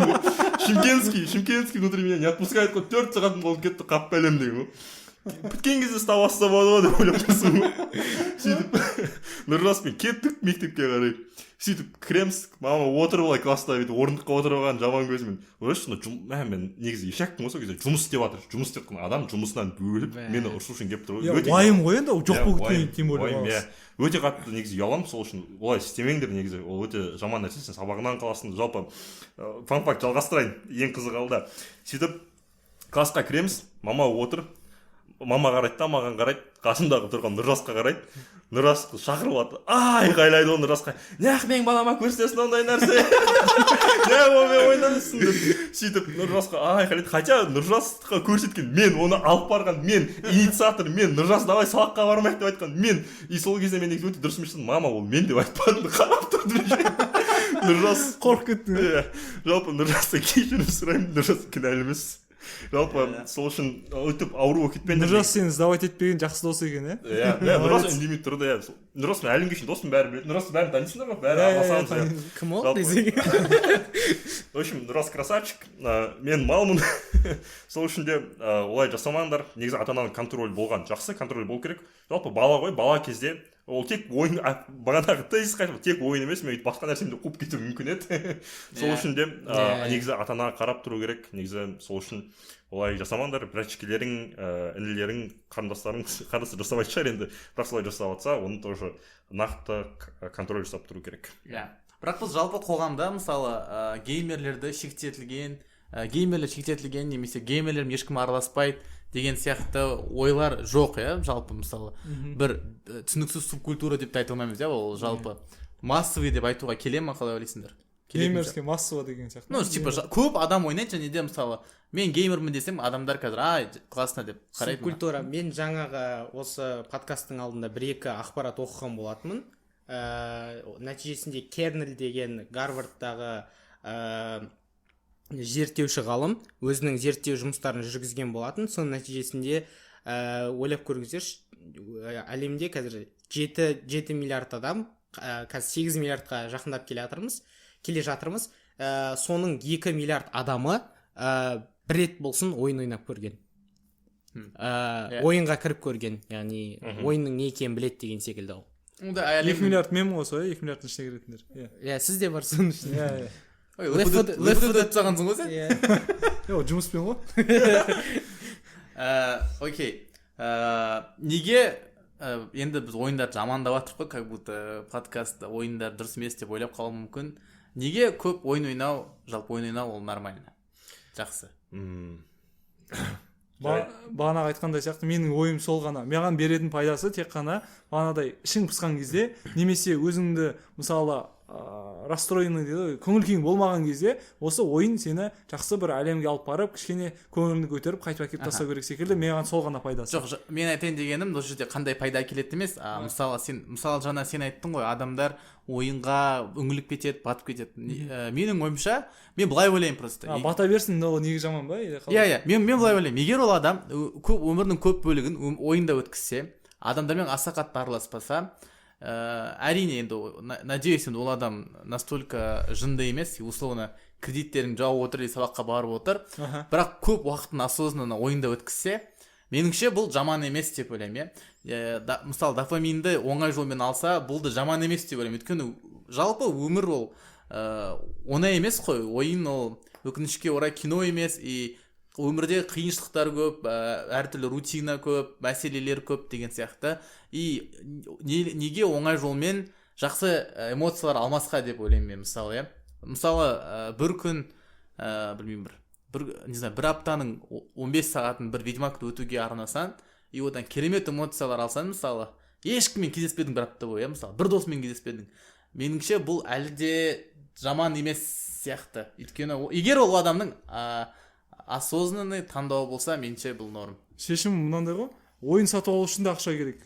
Жоқ енді девайс сатып алу үшін ақша керек. Жоқ, понятно, бұл енді әрине бір жынды бомждың тек қана түсініп отырмын, мен қара компьютер бар деген мағынада емес. Былай алып келіп жатырмын да, компьютер сатып алу үшін ақша керек, девайс сатып алу үшін ақша керек, ойын сатып алу үшін ақша керек. Ал ақшаны табу үшін көбірек жұмыс жасау керек, немесе өте мықты жұмыс жасау керек. Ал өте мықты жұмыс жасау үшін не керек? Оған көбірек уақыт керек, көңіл бөлу керек, тәжірибе керек. Тәжірибеге тағы да басқаға уақыт керек, ал ойын уақыт алады. Сондықтан мен ойымша өйтіп отыру, ол сенің бір күні басыңа бір іс түскен кезде, бір проблема түскен кезде, немесе жаңа ойын шығып сен оны сатып алмаған кезде ғана түсінесің. Қаншалықты осы кездерде мен баланс сақтай отырып ойнағаным дұрыс болатын еді деген нәрсені сен сол кезде ғана түсінесің деп ойлаймын. Ал ол моментке дейін өзіңді қазірше алдап жүрсең, онда қазір ертерек ес жиюға және де оны балансқа келтіруге әркімді шақырар едім.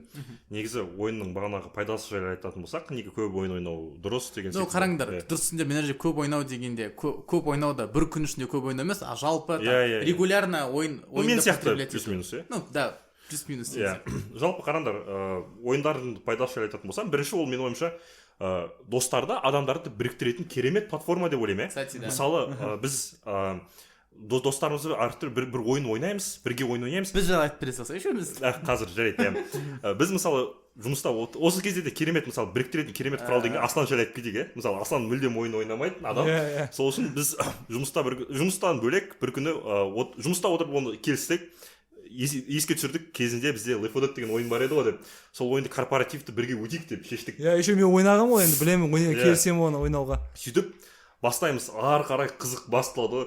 Бос уақыт болса қалай өтсек болады, не істесек болады, ана толстякпен қалай тактика құру керек. Еще біз қиындау режиміне қойдық қызық болу үшін. Сол үшін кейбірде өліп қалатынбыз, бір тактикалар ойластырып, әңгіме, бұл керемет эмоция, біз біріктіретін да ол. Бізде сөйлесетін ортақ тема болады. Мысалы, Бағдат береді, бір қызық істер айтып берген, үлкен папаларда не үшін тауық асырайды, себебі оларға сөйлесетін бір ортақ тема керек деген секілді. Ойында дәл сол секілді ғой, яғни бізге бір біріктіретін, сөйлестіретін бір керемет бір негізгі сондай платформа, негізгі ойындар бірінші пайдасы. Сол үшін бір одан бөлек ойын ойнап отырып достарымен басқа проектілерде сөйлесіп отыра берсем болады. Мысалы, лайтовый ойындар бар, корпоративный ойын болады. Майнкрафт мысалы сонда ойнап отырып, ертең бүйтсек болады, сөйтсек болады, біз достармен план құратынбыз.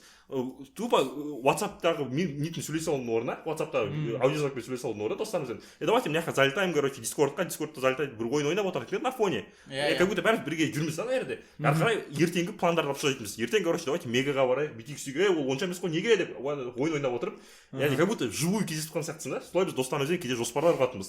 Құрылыс істеп жатқан сияқтысың. Бәрі бірге Майнкрафтта. Құрылыс істеп жатып, жер қазып.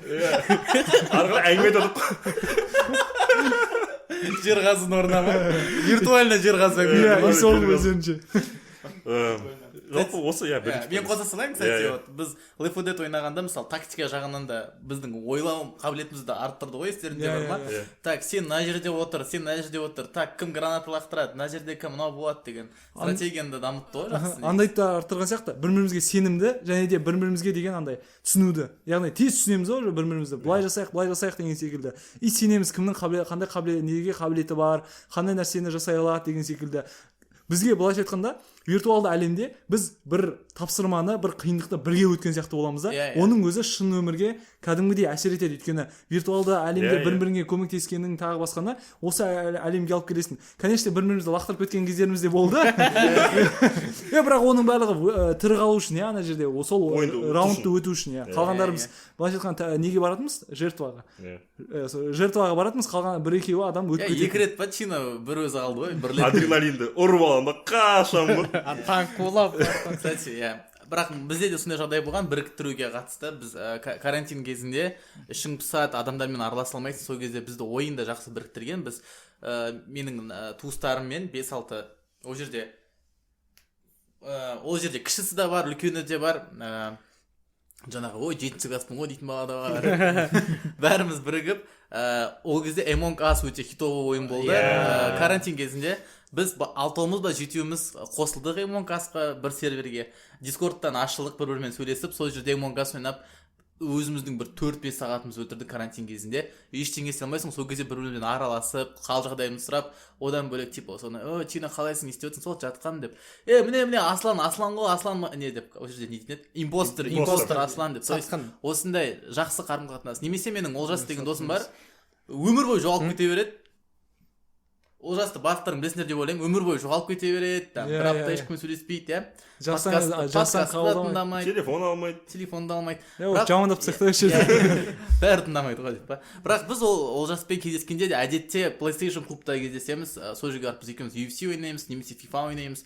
Бірақ сол FIFA, UFC ойнау барысында эмоция шығарудан бөлек бірге уақыт өткіземіз дейді, тоже бір-бірімізбен араласып, достығымызды одан сайын бір қалай айтайын, арттырамыз, может солай. Бұл жағынан жақсы. Екінші жағынан ойын адамның критикалық ойлауын немесе сондай бір қабілеттерді миға бір жақсы әсер бере ме, ойлануға? Мен білмеймін просто бұл жағынан. Менің ойымша ойын өте керемет әсер береді.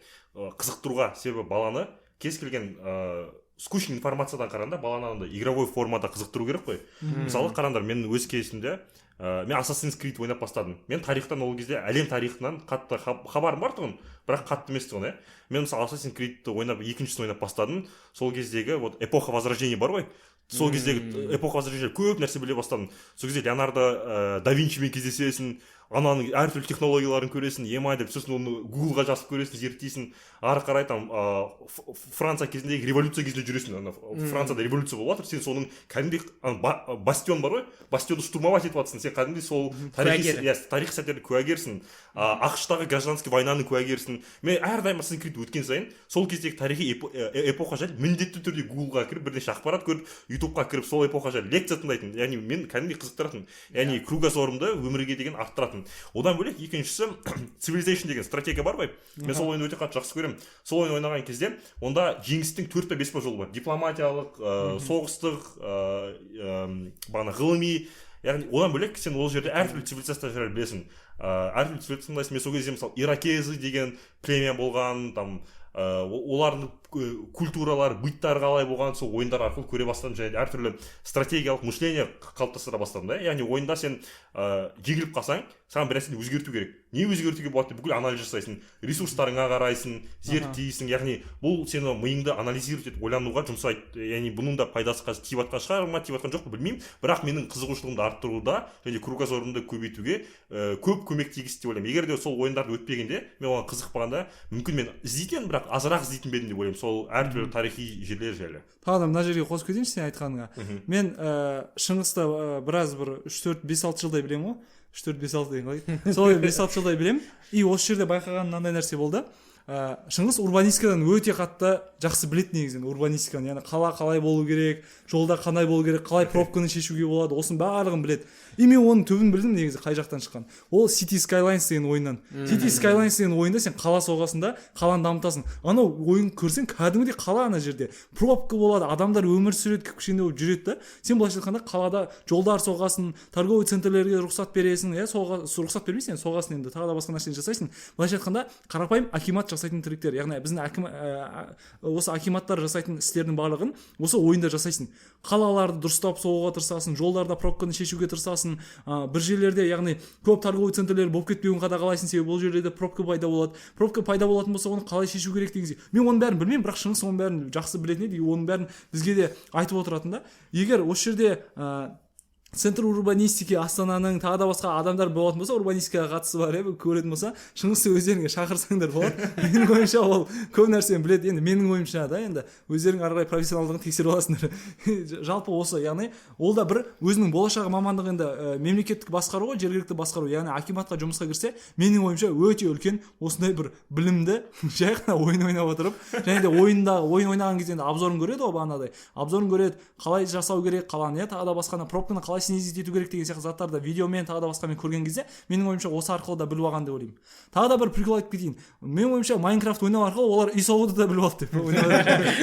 Ремарка айта салайын, ойындар негізі ешқандай академиялық білім бермейді. Ол ойындағы мысалы Assassin's Creed'те көптеген тарихи фактілер негізі өтірік жасалған, искажация етілген. Бірақ ойындар ешқандай академиялық білім бермесе де олар қызығушылықты арттырады. Ең бастысы осы. Сен қызығушылығың артады, сен зерттейсің, уже кәдімгі ғалымдардың немесе соның мамандардың лекцияларын қарай бастайсың. Сол жағынан ойын өте керемет. Мен мысалы мүлде қызықпаған, бірақ Call of Duty менде болды компьютерде. Бірінші және екінші бөлімдері, және бұл ойында екінші в общем, екінші әлемдік соғыс болды. Және сол ойынды ойнай отыра мен сол қызық кеттім. Қалай өтті Вторая мировая деген сияқты. Не болды, и сол жайлы да әртүрлі информациялар оқып, ақпараттар оқып бастадым, иә. Екі тағы да глобалды плюс бар, бірақ ол или тағы қосатындар бар ма? Менің қосқым келгені осы Counter-Strike жайлы айта кетейін. 2018-17 жылы қателеспесем, Гамбит құрамасы, яғни Гамбит командасы Major, ол Counter-Strike'тағы ең маңызды турнирлардың бірі. Әлем чемпионаты деп айтады. Әлем чемпионаты, яғни киберспорттан. Соны жеңген болатын, және Қазақстанның жалпы Қазақстан деген брендті, Қазақстанның туын бүкіл әлемге жоғарыға көтерілген болатын. Мен үшін бұл сол кезде 2017 жылдары өте қатты абырой болатын. Және де осы кезден бастап мен қызыға бастадым киберспортқа, жалпы ойындарға. Соның нәтижесінде Шыңғыс Тәденің екінші аккаунтына алып, мен өзімнің ескі ноутбугымнан, әпшем ноутбугынан ойнап, көптеген адамдармен сөйлесетін коммуникация, барынша коммуникация. Ол жерде 5-5 адам ойнайды, яғни ол жерде тек қана профессионализмің емес, сенің командный коммуникацияның да қаншалықты жоғары болуы, және де IGL дейді ағылшынша, in-game leader, және де ойынның ішіндегі қаншалықты сен оларды бастап жетістікке жеткізе аласың деген секілді де. Лидерлік қабілеттер артады. Иә, қабілеттер артырады. Соның арқасында бұл жерде фан-факт бар. Қазіргі таңда мысалы менің өзімнің командам бар, Санжар, Ибрагим, Азат, тыңдап жатсаңдар сәлем. Олар да өте менімен бірге бастаған болатын, және де менің бұл сыныптастарым Назарбаев зияткерлік мектебінен бері бірге оқып келе жатырмыз. Әлі де осы Астана IT университетіне де бірге түсіп, осы киберспорт жағын, және де ойын жағын өте зерттегенді жақсы көреміз. Бірге Dota, CSGO ойнаймыз, және де бір-бірімізді бір сөз айтқаннан түсініп аламыз. Яғни коммуникацияның арамызда жоғары болған соншалық. Және де айта кетерлігі, мен ағылшын тілімнің сөйлеу мен үшін оңай болды, себебі мен ойында әртүрлі басқа адамдардың жәлдегі ағылшын тілінде немесе Курва! Польша тіл, поляк тіліндегі аудармай қой. әртүрлі адамдардың сөйлесіп жатқанын тыңдай отыра, мен өзімнің құлағымның құрышын үйретіп, жәлдегі сөздерді қалай дұрыс айтылу керек, соның барлығын естіген болатын деп айтсам болады. Көбінесе жақсы сөздер емес шығар енді. Middle, long, short деген сол сол сөздің өзі Набай, саған набай үлкен қалай айтады бастама ғой жалпы тілдің. мынандай сұрақ қояйыншы киберспортқа қатысты. Қазір Қазақстанда сол киберспорт қалай дамып жатыр? Енді түсінікті ғой, киберспорт қазір ақша келіп жатыр, иә, ол имидждік тұрғыда білмеймін әсер бере ме, бірақ белгілі бір мысалы геймерлердің 2% адамы мысалы осы ойын арқылы үлкен ақша тауып жатыр. Стримерлер және де киберспортпен айналысатындар. Қазақстанда осы киберспорт қалай дамыту керек па, оны қалай ойлайсың, ақша құю керек па киберспортқа мысалы? Әрине, менің ойымша бұл кәдімгі спорт, мысалы керлингті алайықшы, керлинг сіздерге спорт ретінде санайсыздар ма? Ол не? Қазақстанда ақша құймайды сияқты керлингке, құя Керлинг деген ана лақтырып жүреді да, сүртіп жүреді оны. Менің ойымша, кешірім сұраймын, керлинг ойнайтын адамдар тыңдап отырса әрине, бірақтан керлингтің қасында киберспорт өте қалай айтады, жоғары деңгейде секілді, менің ойымша. Себебі осы имидждік тұрғыдан мысалға Гамбит командасының өзі 2017 жылы жеңіп. Гамбит деген не команда ол? Гамбит деген ол қазақстандық команда ма? Қазақстандық команда, жалпы Арбалет кап деген болатын. Осы киберспорттың Қазақстанда дамуына үлкен үлес қосқан турнирлардың бірі. Арбалет деген ойыншы болған, бұрында ойыншы, қазіргі турнирный организатор. Үлкен үлестерін қосқан болатын. Мысалы Алматы, Екібастұз деген қалаларда. Қазіргі таңда мысалға Хоббит, Кикер деген секілді ойыншылар ақшта Қазақстанның туын жоғары көтеріп жүр.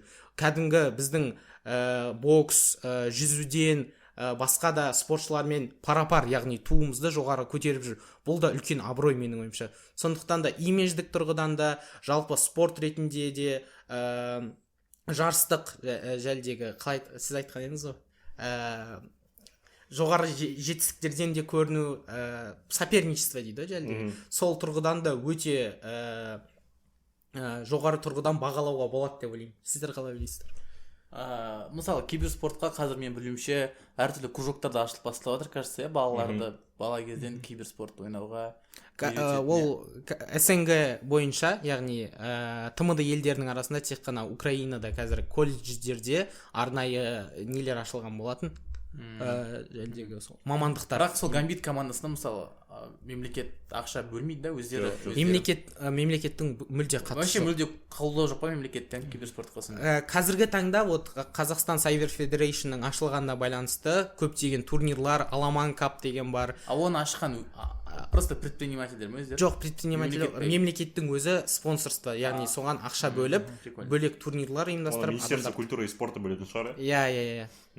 Енді менің ойымша бұл киберспорт дамып жатса да жүйелі түрде емес, яғни жүйелі түрде ол қалай болу керек? Жүйелі түрде балаларды, яғни киберспорттық бір үйірмелерге көп болу керек, әрбір қалада, әрбір ауылда, әрбір район, аудандарда болу керек, кем дегенде. Немесе әрбір мектепте, білмеймін, солай сияқты болу керек. Жақын жерлерде бір үйірмелер болу керек. Адамдар барады, сол жерде ойнайды, бағанада өздерінің қабілеттерін арттырады. Солайша олар не істейді? Бір қалалық, аудандық, одан кейін облыстық, республикалық турнирлерге қатысады. Солайша не істейді? Қазақстанның несін дайындайды, құрамасын дайындайды. Қазақстанның киберспорт құрамасы. CSGO-дан, бағанадай тағы не еді? Дотадан, тағы да басқадан. Менің ойымша осылай жүру керек егер дамытатын болсақ. Бірақ дамыту керек па деген сұрақ пайда болады, Менің ойымша қазірше дамыту керек, бірақ жүйелі түрде емес, бағана мен айтқандай бүкіл кружок үйірмелер ашып емес. Менің ойымша қазірше бағанадай 1-2 турнир ұйымдастырасың, жақсы. Киберспортсмендер бағанадай басымен кіріп кеткен адамдар, олар барады менің ойымша. Неде болса оған қатысуға тырысады. Оған қатысуға тырысқан адамдар қатысады, сол жерден ең мықты деген адамдар жинап алып, бірақ осы кезде міне ақша бөлу керек деп ойлаймын. Олар жинап алғаннан кейін, құрама болғаннан кейін оларға жеткілікті бір жалақы төлеу керек. Өйткені олар енді сырттан келетін недер көп қой.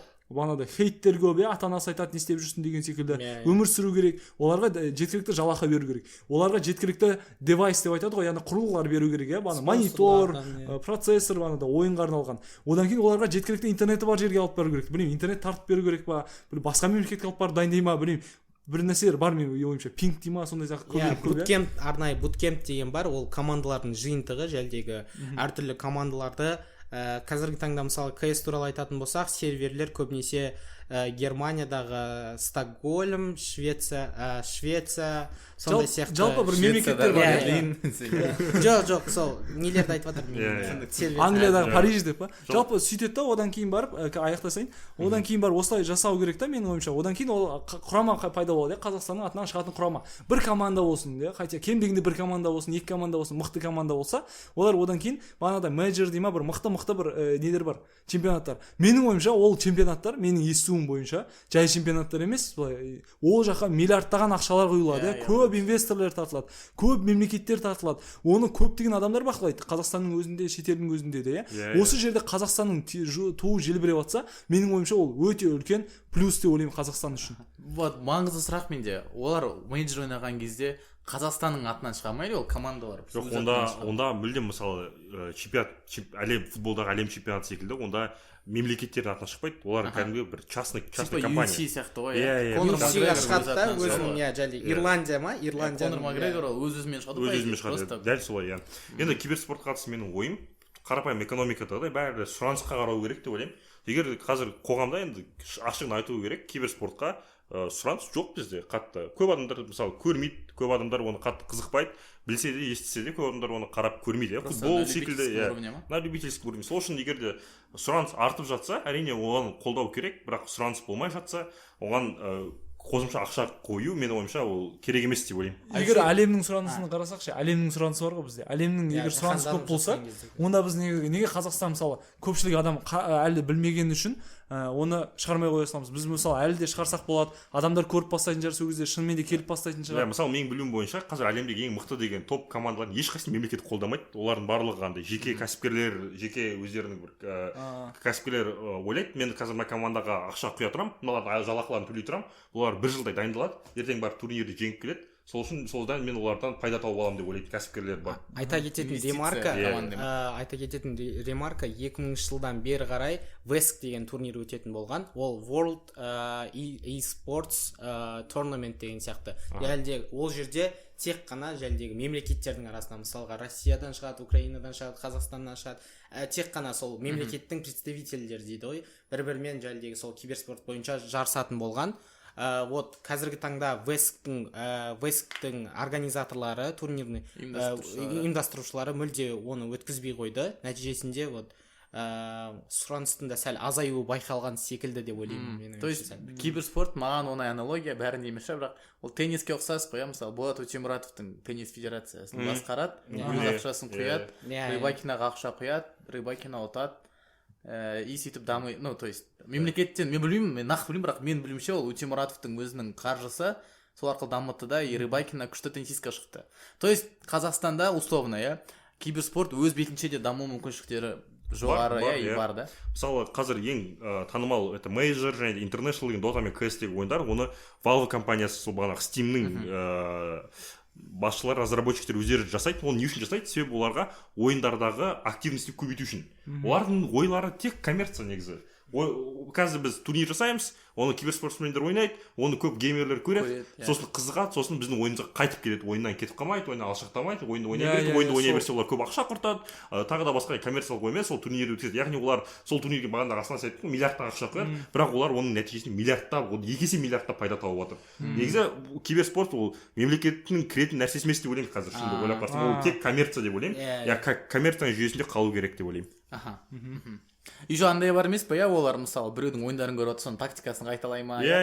Как китайцы сыграем деп отырады ғой. Өзімде сол нәрсемен бағана қызық факт жайлы айтайын. Мен мектеп оқып жүрген кезінде менде достармен ойнайтынбыз, 5 адам болып, мен өзім бір лидер болуға тырысатынмын сол кезде. Былай жасаймыз деп бір тактикалар көріп, айтып, сөйтіп. Сол үшін бір рет андай болған.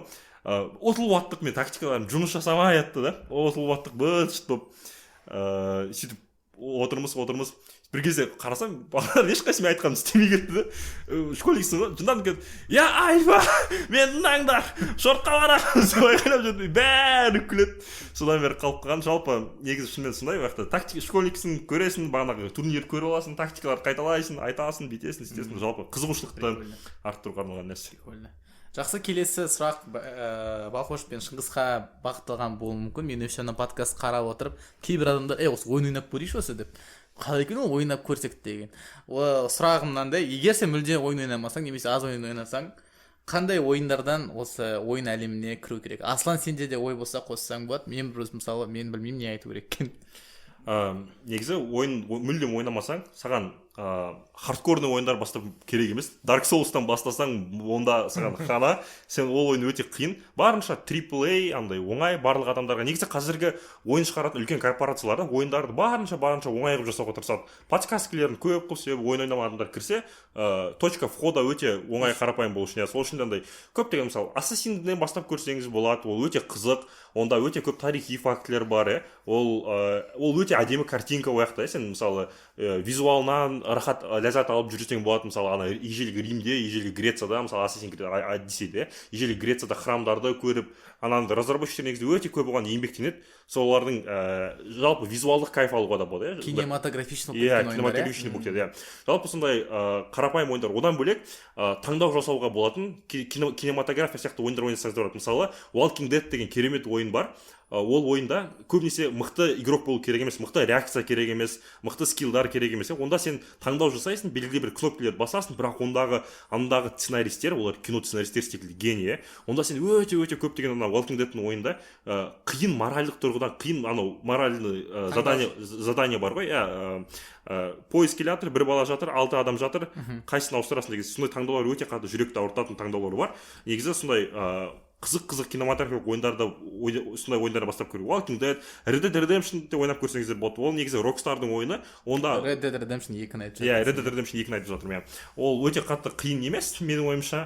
Бірақ онда да өте көп таңдаулар бар, өте әдемі. Жалпы сондай өте қатты қымбат, қиын емес, әдемі сондай ойындардан бастап көрсеңіз, ол керемет точка входа деп ойлаймын. Ал егер корпоративтік ойындар керек болса, сіздерге достарыңызбен ойнайтын, онда бағанақ Left 4 Dead'тен бастап көрсеңіздер болады. Left 4 Dead'де қатты скилл керек емес, CS-тағыда, онда отдача, онда там спрей деген нәрселер білу керек емес, картаны жаттау керек емес, сен онда ориентировать ете аласың, яғни кез келген қарапайым адамға ұзақ уақыт ойнамай жүріп, немесе мүлдем ойнамаған адамды алып кетсең, ойнап кете алатын ойындар. Жалпы одан да бөлек көптеген корпоративный ойындар бар.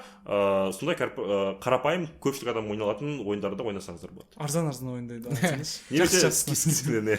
менің ойымша жақсы ойнайды, жақсы ойын жалпы егер ойын ойнамайтын адам ойын ойнайтын болып шешсе дедіңіз ба жәлде? Вот мысалы мен ойнамаймын да бір нәрседен бастайыншы осы игровой мирға кіріп десең. Жалпы менің ойымша қоғам бәрібір әсер етеді адамның талғамына, несіне. Мысалға сіз мысалға футболға жәлде қатысты болсаңыз, сіз FIFA-ны таңдауыңыз мүмкін, жалпы немесе қастарыңыздағы достарыңыз мысалы CSGO-ға жатып алған болса, сізде солардың 4 досыңыз CSGO ойнаса, 5-шісінде сіз ойнайсыз деген сияқты не ғой жәлдегі. Бірақтан менің жеке ұсынысым ретінде мен Майнкрафт ойынын айтатын едім, себебі өте ностальгия ойын, менің ойымша. Себебі Исау үйренесің.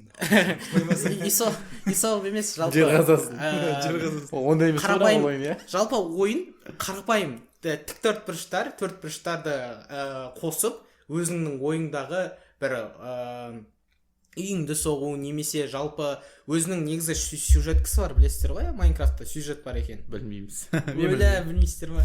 Онда сізге ойнау керек деп. Вот Майнкрафттың өзінің сюжеті бар, сіздерге қызықтыру үшін. Шын айту керек, сюжет онда. Керемет емес, сюжет үшін Майнкрафт үшін ойнамай қойыңыздар. Майнкрафтты бағанағыдай корпоратившн ойнауға, достарыңмен бірге солға выживать етуге, негізі сол жағынан өте қызық. Мен ұсынайын ба? Мен ұсынсам GTA ұсынатын едім мен. GTA ұсынған. Менің әйелім асыл ол да GTA ойнаған екен үйде. Менің жаңағы балдыздарым айтады. Бірақ айтайын ба, не істейді GTA-да? GTA-ны қосып алады да. Такси болады ғой. Таксовать етеді екен оказывается. Негізі өте қызық такси. То есть неге айтамын? Себебі GTA ол универсалды ойын. Не істегің келсе, мысалы кіріп қыздарды пикап етсең болады, желаниең болса, сондай бір подросток болсаң бір көне. Таксовать етсең болады. Полицейскілермен қырылсаң. Полицейскілер атып өлтірсең болады, агрессия шығару үшін. Немесе одан плюс сюжетка бар. Мен GTA 5-ті ойнамадым, бірақ ойнаймын, скоро ойнаймын, жинап ойнамадым десең, бірақ одан бөлек барлық GTA-шкаларда Vice City, San Andreas, 4-ші GTA-ның барлығының сюжеті өте қызық. Сюжеттері керемет, сол үшін де бұл ойын қатты тартады, плюс механикасы оңай, атысу оңай, жүру оңай деген сияқты. Осы ойынды ұсынатын едім, GTA ойнаңдар. Мен ұсынысым былай ғой, қарапайым, қандай жанр ұнайды соны ойнау керек менің ойымша, содан бастау керек. Маған мысалы стратегия ұнайды, маған бір стратегиялық бір ойын ойнағым келетін еді. Маған айтатын казаки деген ойын бар, ескі ойын бірақ қызық деп айтатын. Қызық, иә. Бір Total War деген ойын бар деп айтатын, сол да қызық деп айтатын. Ну көп осыны ұсынатын ойындар. Анау бір ойын бар еді ғой, Ақылжан екеуін ойнаған. Иә, Molten Blade деген ба, оны да ойнадым, бірақ оның управлениясы сәл қиынырақ болды. Және Ақылжан сияқты отырсаң да. Ақылжан дофамин алу деген читерді оңай жолын алады да, чит жазып алады да, читтен бәрін өлтіріп жүреді. Иә, мен болсам оны өлтіріп жүремін ғой әрбір несін. Жарайды, маңызды емес. Жалпы сондай, мысалы біреуге гонку ұнайды, ол үшін алады да, ол сол гонкудан іздеу керек. Need for Speed, анау мынау деген сияқты ойындар бар. Біреулерге бағана шутер ұнайды, атысатын. Оларға Call of Duty бар, Counter Strike бар, сондай сияқты көп. Яғни өзің қандай жанр ұнайды, соны определить ету керек. Спорт, стратегия. Мен қоса салайыншы. Тағы да басқа соларды ойнау керек. Кстати, бір ойын. Ол ойынның аты, ол ойын аса қатты танымал емес, кажется, сендер ойнадыңдар ма білмеймін. Дожить до рассвета деген ойын бар. Білесіңдер ма, білмейсіңдер ма? Ол ойын кино кәдімгідей. Ол ойын кино тоже жай ғана таңдаулар жасап отыру керек, кішкене қимылдатасың адамдарды. Бірақ ол ойында Five Nights Freddy ма? Жоқ. Сен білесің ойынды? Қателеспесем, ол ойын соғыс болады, иә? Жоқ. 8 молодой жас балалар болады, студенттер условно. Олар бір үйге барады, коттеджге, бір қаланың шетіндегі, и сол коттеджде тұрған кезде түн ортасында бір маньяк оларды типа қуып өлтіруге тырысады. И то есть 8-іне де жабылады ол маньяк. То есть анда сюжеткасы бар. И таңға дейін осы 8 адамның бәрі өліп кетуі мүмкін. Бірақ сенің мақсатың осы 8 адамның барлығын тірі қалдыру. Бірақ өлсе ол өліп кетеді. То есть ана жерде сюжетқа байланысты сенің таңдауларыңа байланысты ойын өзгереді. То есть анау ойын ол кино негізі. Сен жай ғана таңдаулар жасау арқылы сол киноны жалғастырасың. Хотя мынау жасасаң, анау өліп қалады деген сияқты. Өте қызық. Иә, сол сияқты. То есть ол ойынды біз 5-6 адам бірге ойнадық, просто отырып. Типа, ана жерде сенің қолында там джойстиктің болуы міндетті емес, просто айтып отырсаң болады, бүйтейік деп бар ғой. И ол андай корпоративті андай қарап отыруға қызық болды. Плюс ол ойын қорқынышты моменттер де бар, сол үшін де өте қызық ойын болды. Маған ұнады. Бірақ білмеймін ол қаншалықты котируется етеді қоғамда, там ценительдерде неше түрлі ойындардың. Бірақ маған сол ойын дожить до рассвета деген. Ойын туралы айтқанда біз ескермей кеткен тағы бір бағыт бар секілді, ол телефон ойындары. Сіздер Subway Surfers деп па? Иә, вот Subway Surfers барлықтарыңыз ойнаған шығарсыздар. Shadow Fight, вот бәрінің бастамасы жаңағы осы Steam'дағы осы мен ойымша телефоннан шыққан сияқты. Play Market анау сол жердегі бастапқы платформа секілді мен ойымша. Осы ойын менің сүйіп ойнаған ойындарының бірі телефонда ол Clash of Clans. Иә, көп адамдар Clash. Кева бірінші сұрайды, Ратушан қанша? Мен, кстати, Clash of Clans'ты да ойнамаған ғой, мен бейшара. Мен де ойнамағанмын.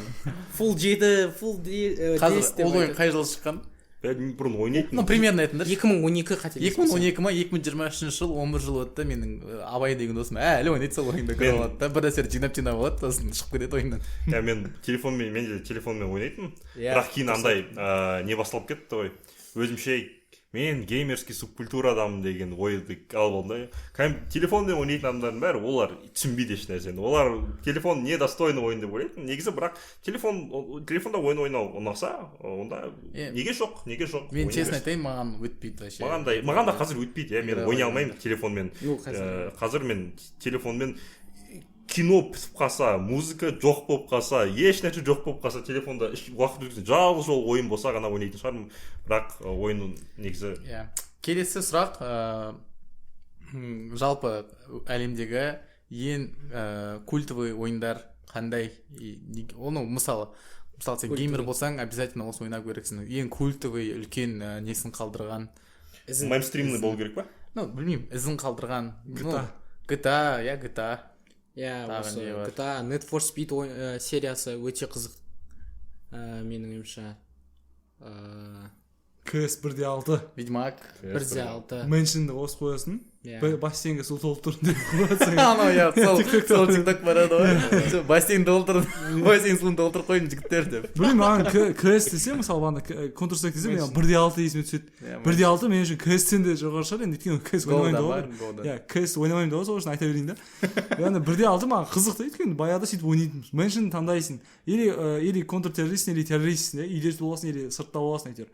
Бір оружие таңдап аласың, стандартный, ештеңеге боялмаған, ештеңе қылмаған, ана жерде енді графикасы да қатты күшті болмаса да қолы тамыр шығып кеткен бір адам жүреді қолына десе автомат ұстап алып соның қолы ұнайтын сондай қол болса сондай тренировать ету керек деп содан кейін сөйтесің атсасын қарапайым ойын еді сол үшін маған КС 1.6-да ең бастау керек содан бастау керек сияқты. Ал егер сіздер проходилка ойындарының арасындағы культовый ойын жайлы айтатын болсам, ол, наверное, Naughty Dog деген компанияның ойындары шығар. Ол Last of Us және де Uncharted деген екі керемет ойын бар. Ол кинодан да артық тұратын. Иә, ойындар сериясы. Бәрін өтуге кеңес берем. Мен карантин кезінде PlayStation мен солардың өткем. Өте көп эмоция қалдырады. Ойын аяқтағаннан кейін мен жеке өзім 3-4 күн бойы ойланып жүрдім. Онда болған сюжеттер жайлы, бағанағы геройдың психологиясы жайлы көптеген нәрселерге ой тастайды, моральға ой тастайды, қандай кезде қалай шешім қабылдаған дұрыс деген көп нәрсе ой тастайды. Жалпы сол ойындар негізі потолок қойып тастайды. Қазір көп ойындар сюжетный ойындар шығаратын болса, сол ойындарға негізі қарайды деп ойлаймын, себебі олар кеңесуге тырысады. Себебі ол ойындар, сол Naughty Dog'тың ойындары көп сюжет жағынан бағанағы ойынға кәдімгідей кіргізеді. Сен уайымдайсың, ойланасың, жалпы жүректе терең жерде өзіне орын алып қалатын ойындар. И тағы екі культовый ойын бар шығар, кажется, мен ойнамаған, бірақ солай сияқты. Ол Ведьмак 3, да? Ведьмак 3 ол топ. Ведьмак 3-ті... Skyrim айтайын деген жоқпын, Skyrim шығар, білмеймін. Skyrim де топ. Ведьмак жайлы айтқың келді ма? Или нет? Жоқ. И God of War, кажется, қазіргі кезде. God of War негізі, ол... Мен қазір соңғы шыққан екені айтып отырмын. Соңғы екі. Менде бір сұрақ пайда болды, осы жерде ой келді да.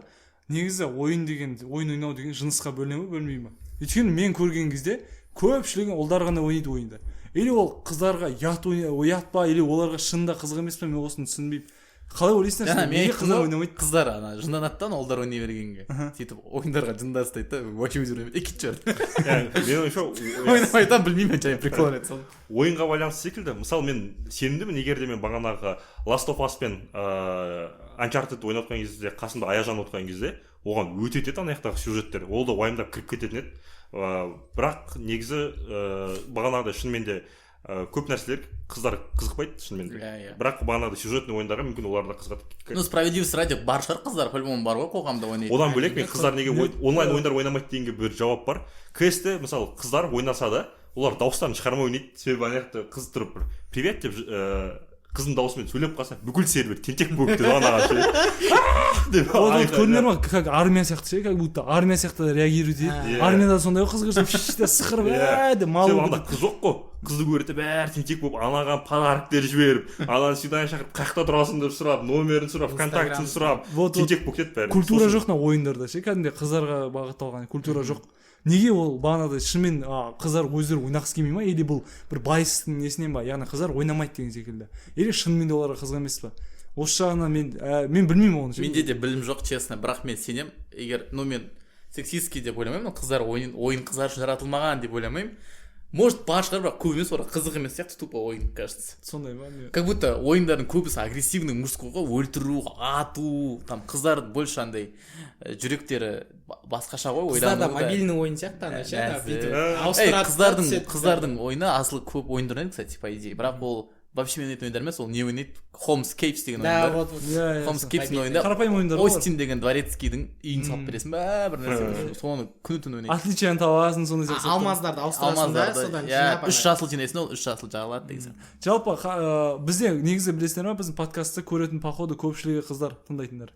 Осылар мен егер сендер тыңдап отырсаңдар, бізге не ретінде жауап ретінде жазып кетсеңдер, неге қыздар көбінесе ойын ойнамайды? Шынымен де қызық емес па? Негемесе айтқан ба, ойнап отқан, қыздар ойнамайды, пара нехай деп айтқан ба, ағалар ойнап отқан кезде ше? Ол да бар. Или сөйтіп айтады ма? Или игровой ойын клубтарына барған кезде көптеген жігіттер отырады, сондықтан ұялып қыздардың көпшілігі келмей ма? Яғни слишком ойын дегенде адамдар агрессивный болады деп айттым ғой, эмоциональный болады, сондай эмоциональный жерлерде олар мүмкін болғысы келмейді шынымен де. Өйткені отырған кезде оларды ешкім тербетіп отпайды да. Ол қыз деп қарап отпайды, деп ақылдай салады. Мысалы, байқасаңдар спортта да сөйтіп бірге емес қой, әйелдер мен еркектердің спорты бірге болмайды. Дәл сондай сияқты ойындарда да олар бірге бола алмайды ма? Осындай сияқты нәрсені маған сұрақ, осы сұрақтарға жауап беріп кетсе, мен риза болар едім. сен айтқанды ырза болып қалған ырза деп сен айтқанды резюмировать ете сала, бағана шынымен де балалар шынымен де көбінесе ойындарға агрессия шығару үшін кіреді ғой,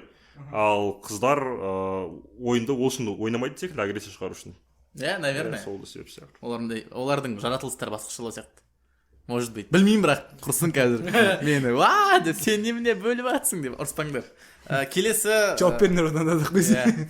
Келесі сұрақ, подкаст әлі неше сағат жазылып жатыр? Подкаст 1 сағат 44 минут. Ойбай. Қақамыз ғой. Тоқтатамыз ғой деймін. Жоқ, аяқтап тастайық. Менде 2 сұрақ бар, мына сұрақтар маған ұнайды. По крайней мере, мына сұрақ. Қазақстанда ойын нишасы өте әлсіз дамыған. Жоқ қой, вообще Қазақстанда ойын жоқ қой қазақша. Ақыл батыл деген шықты ана телефонда, ана өтірік емес сен. Нормально ой, по идее ол. Ана бүйтіп таңдап отырады, жауап береді. Вот, фантазияға үңілсек, Қазақстан мысалы бір мықты бір Naughty Dog кереді да, Қазақстан жайлы, Қазақстан сеттингінде, Қазақстан қоғамына қызық ойын шығарайық десе, қандай ойын болатын еді? Мен бірден айтып кетейінші. Мен ол жайлы ойлағам, армандағам. Rockstar'да мысалы аттардың механикасы өте керемет. Сен мысалы Red Dead Redemption 2-ні ойнаған кезде атты кәдімгідей күтуің керексің. Атқа тамақ бермесең өліп қалады. Атпен андай связь орнатуың керексің. Атты көп сипауың керексің. Атпен опасный жерлерде жүруің керексің. Атқа сену керек. Сонда ат прокачаться етеді. Яғни аттың жүрген кезде андай тамырлары көрінеді ғой анау Red Dead Redemption'да. Яғни сол механиканы қолдану керек деп ойлаймын. Яғни қазақ жайлы сеттинг ойнауға мен AAA ретінде көремін. Өте масштабный AAA ойын. Не ол AAA? AAA деген ол сапасы жоғары. Сапасы жоғары, көп бюджет құйылған. Кәдімгі андай точка входа оңай болу керек деп ойлаймын. Ол там Elden Ring немесе Dark Souls секілді қиын ойын болмау керек. Өте оңай, көп адам ойнай алатын, точка входасы оңай ойын болу керек. Және де бір батыр болу керек та. Бір батыр, и оның аты болу керек. Ол батыр одиночка болу керек. Одиночка бір жерде жүреді. Жау шабады, мысалы. Сол жау шабады, көмек сұрап келеді. Және де оған алдында міндетті түрде оған қызық болсын таңдаулар болу керек ше. Мына так не істейсің, жау шауып жатыр, бару керек, немесе өзің ана қызыңа бару керексің ба деген сияқты. Қызыңда опасность немесе елге опасность деген сияқты сондай бір. Қыз деген күледі ғой деп. Жалпы сондай көптеген таңдаулары бар. Моральдық сұрақтардың астына қоятын. Тағы да бір нәрсе қосып кетейінші. И анау сөйлеседі ғой, диалогтар болған кезде нақыл сөздермен сөйлеседі. Мысалы, батырға қызды таңдаған жараспас деп теріс қарап біреу атып отырып кетіп қалса сондай қыз таңдап кеткені үшін ше. Бірақ по-любому батырлар олай сөйлеспеген ғой киноларда. Жоқ, енді негізі менің ойымша сөйлескендер шығар, енді әдебиетте солай беріледі ғой. Не дейді. Және одан бөлек ол өте визуальный әдемі ойын болу керек. Мысалы, Қазақстанның қаншама әдемі жерлері бар ғой. Мысалы, сен анау Оқжетпестің қасында атпен кетіп бара жатсаң, Оқжетпес, Бурабай, әртүрлі курорттар салынбаған, чистый андай таза табиғатта, табиғатта атың екеуің ғана шауып кетіп бара жатсың. Ойлап қарашы. Ауылдан ауылға көшіп па? Ауылдан ауылға көшіп аласың, бір ауылға барасың, ауылдың ішіне кірген кезде біреу көже құйып атады, бауырсақ пісіріп атады, біреу қонақ шақырады. Сол кезде андай второстепенный квесттер шығып қалады. бір баланың қой жоғалып кетті, соны табуға көмектесесің андай. Яғни сондай бір керемет сондай ойын болады. Мен егер сценарист болатын болсам, мен не жайлы жоңғар мен қазақ шапқыншылығы жайлы ойын шығаратын едім. И ол примерно аңырақай ма бір сондайдан басталады. Қазақтар жаман ұтылып, қиналып, там киіз үймен көшіп баратады. И типа уақыт өте келе какой-то бір герой. Әрине ол искаженный болуы мүмкін оның барлығы. Ну типа сюжеті, бірақ сондай бір какой-то қазақтар қиналып по итогу жеңіске. Мен арман ойлаймын, егер ол ойын жақсы ойын болғысы келсе, қазақтарды идеализировать ету керек деп ойламаймын. Андай бір ишак бір андай бір правитель ма болу керек деп ойлаймын. Арасында бір қырғыз болса, бір сатқын болу керек деп ойлаймын арасында ше. Сондай кезде андай түсінесің да. Негізі отырар оқиғасын көрсетеді. Отырар оқиғасын көрсетеді. Яғни барлық қазақтарда жақсы болмаған деген посылда болу керек деп ойлаймын арасында. Тағы да айта кететін жайт, осы 21 жылдан бертін келе өздеріңіз білетіндей, бізде сценаристер, жәлдегі постановщиктер, режиссерлар өте қатты дамып, көптеген сериалдар шыға бастады. Менің ойымша, бұл да болашаққа дейін гейм индустриясына Қазақстандағы үлкен бастама секілді. Себебі қазіргі түсіріп жатқан мысалы сериалдарда былай жоғары качествода деп айтуға да келмес, бірақтан даму бар. Оны да ескеру кету керек. Жәлде мысалы Naughty Dog келіп біздің сценаристердің идеясын алатын болса, ол да мен ойымша болашақта Қазақстан үшін тоже үлкен абырой болашаққа. Мен ең басты элементті ұмытып кеттім. Керемет механика прокачки, механика боя болу керек деп ойлаймын ше.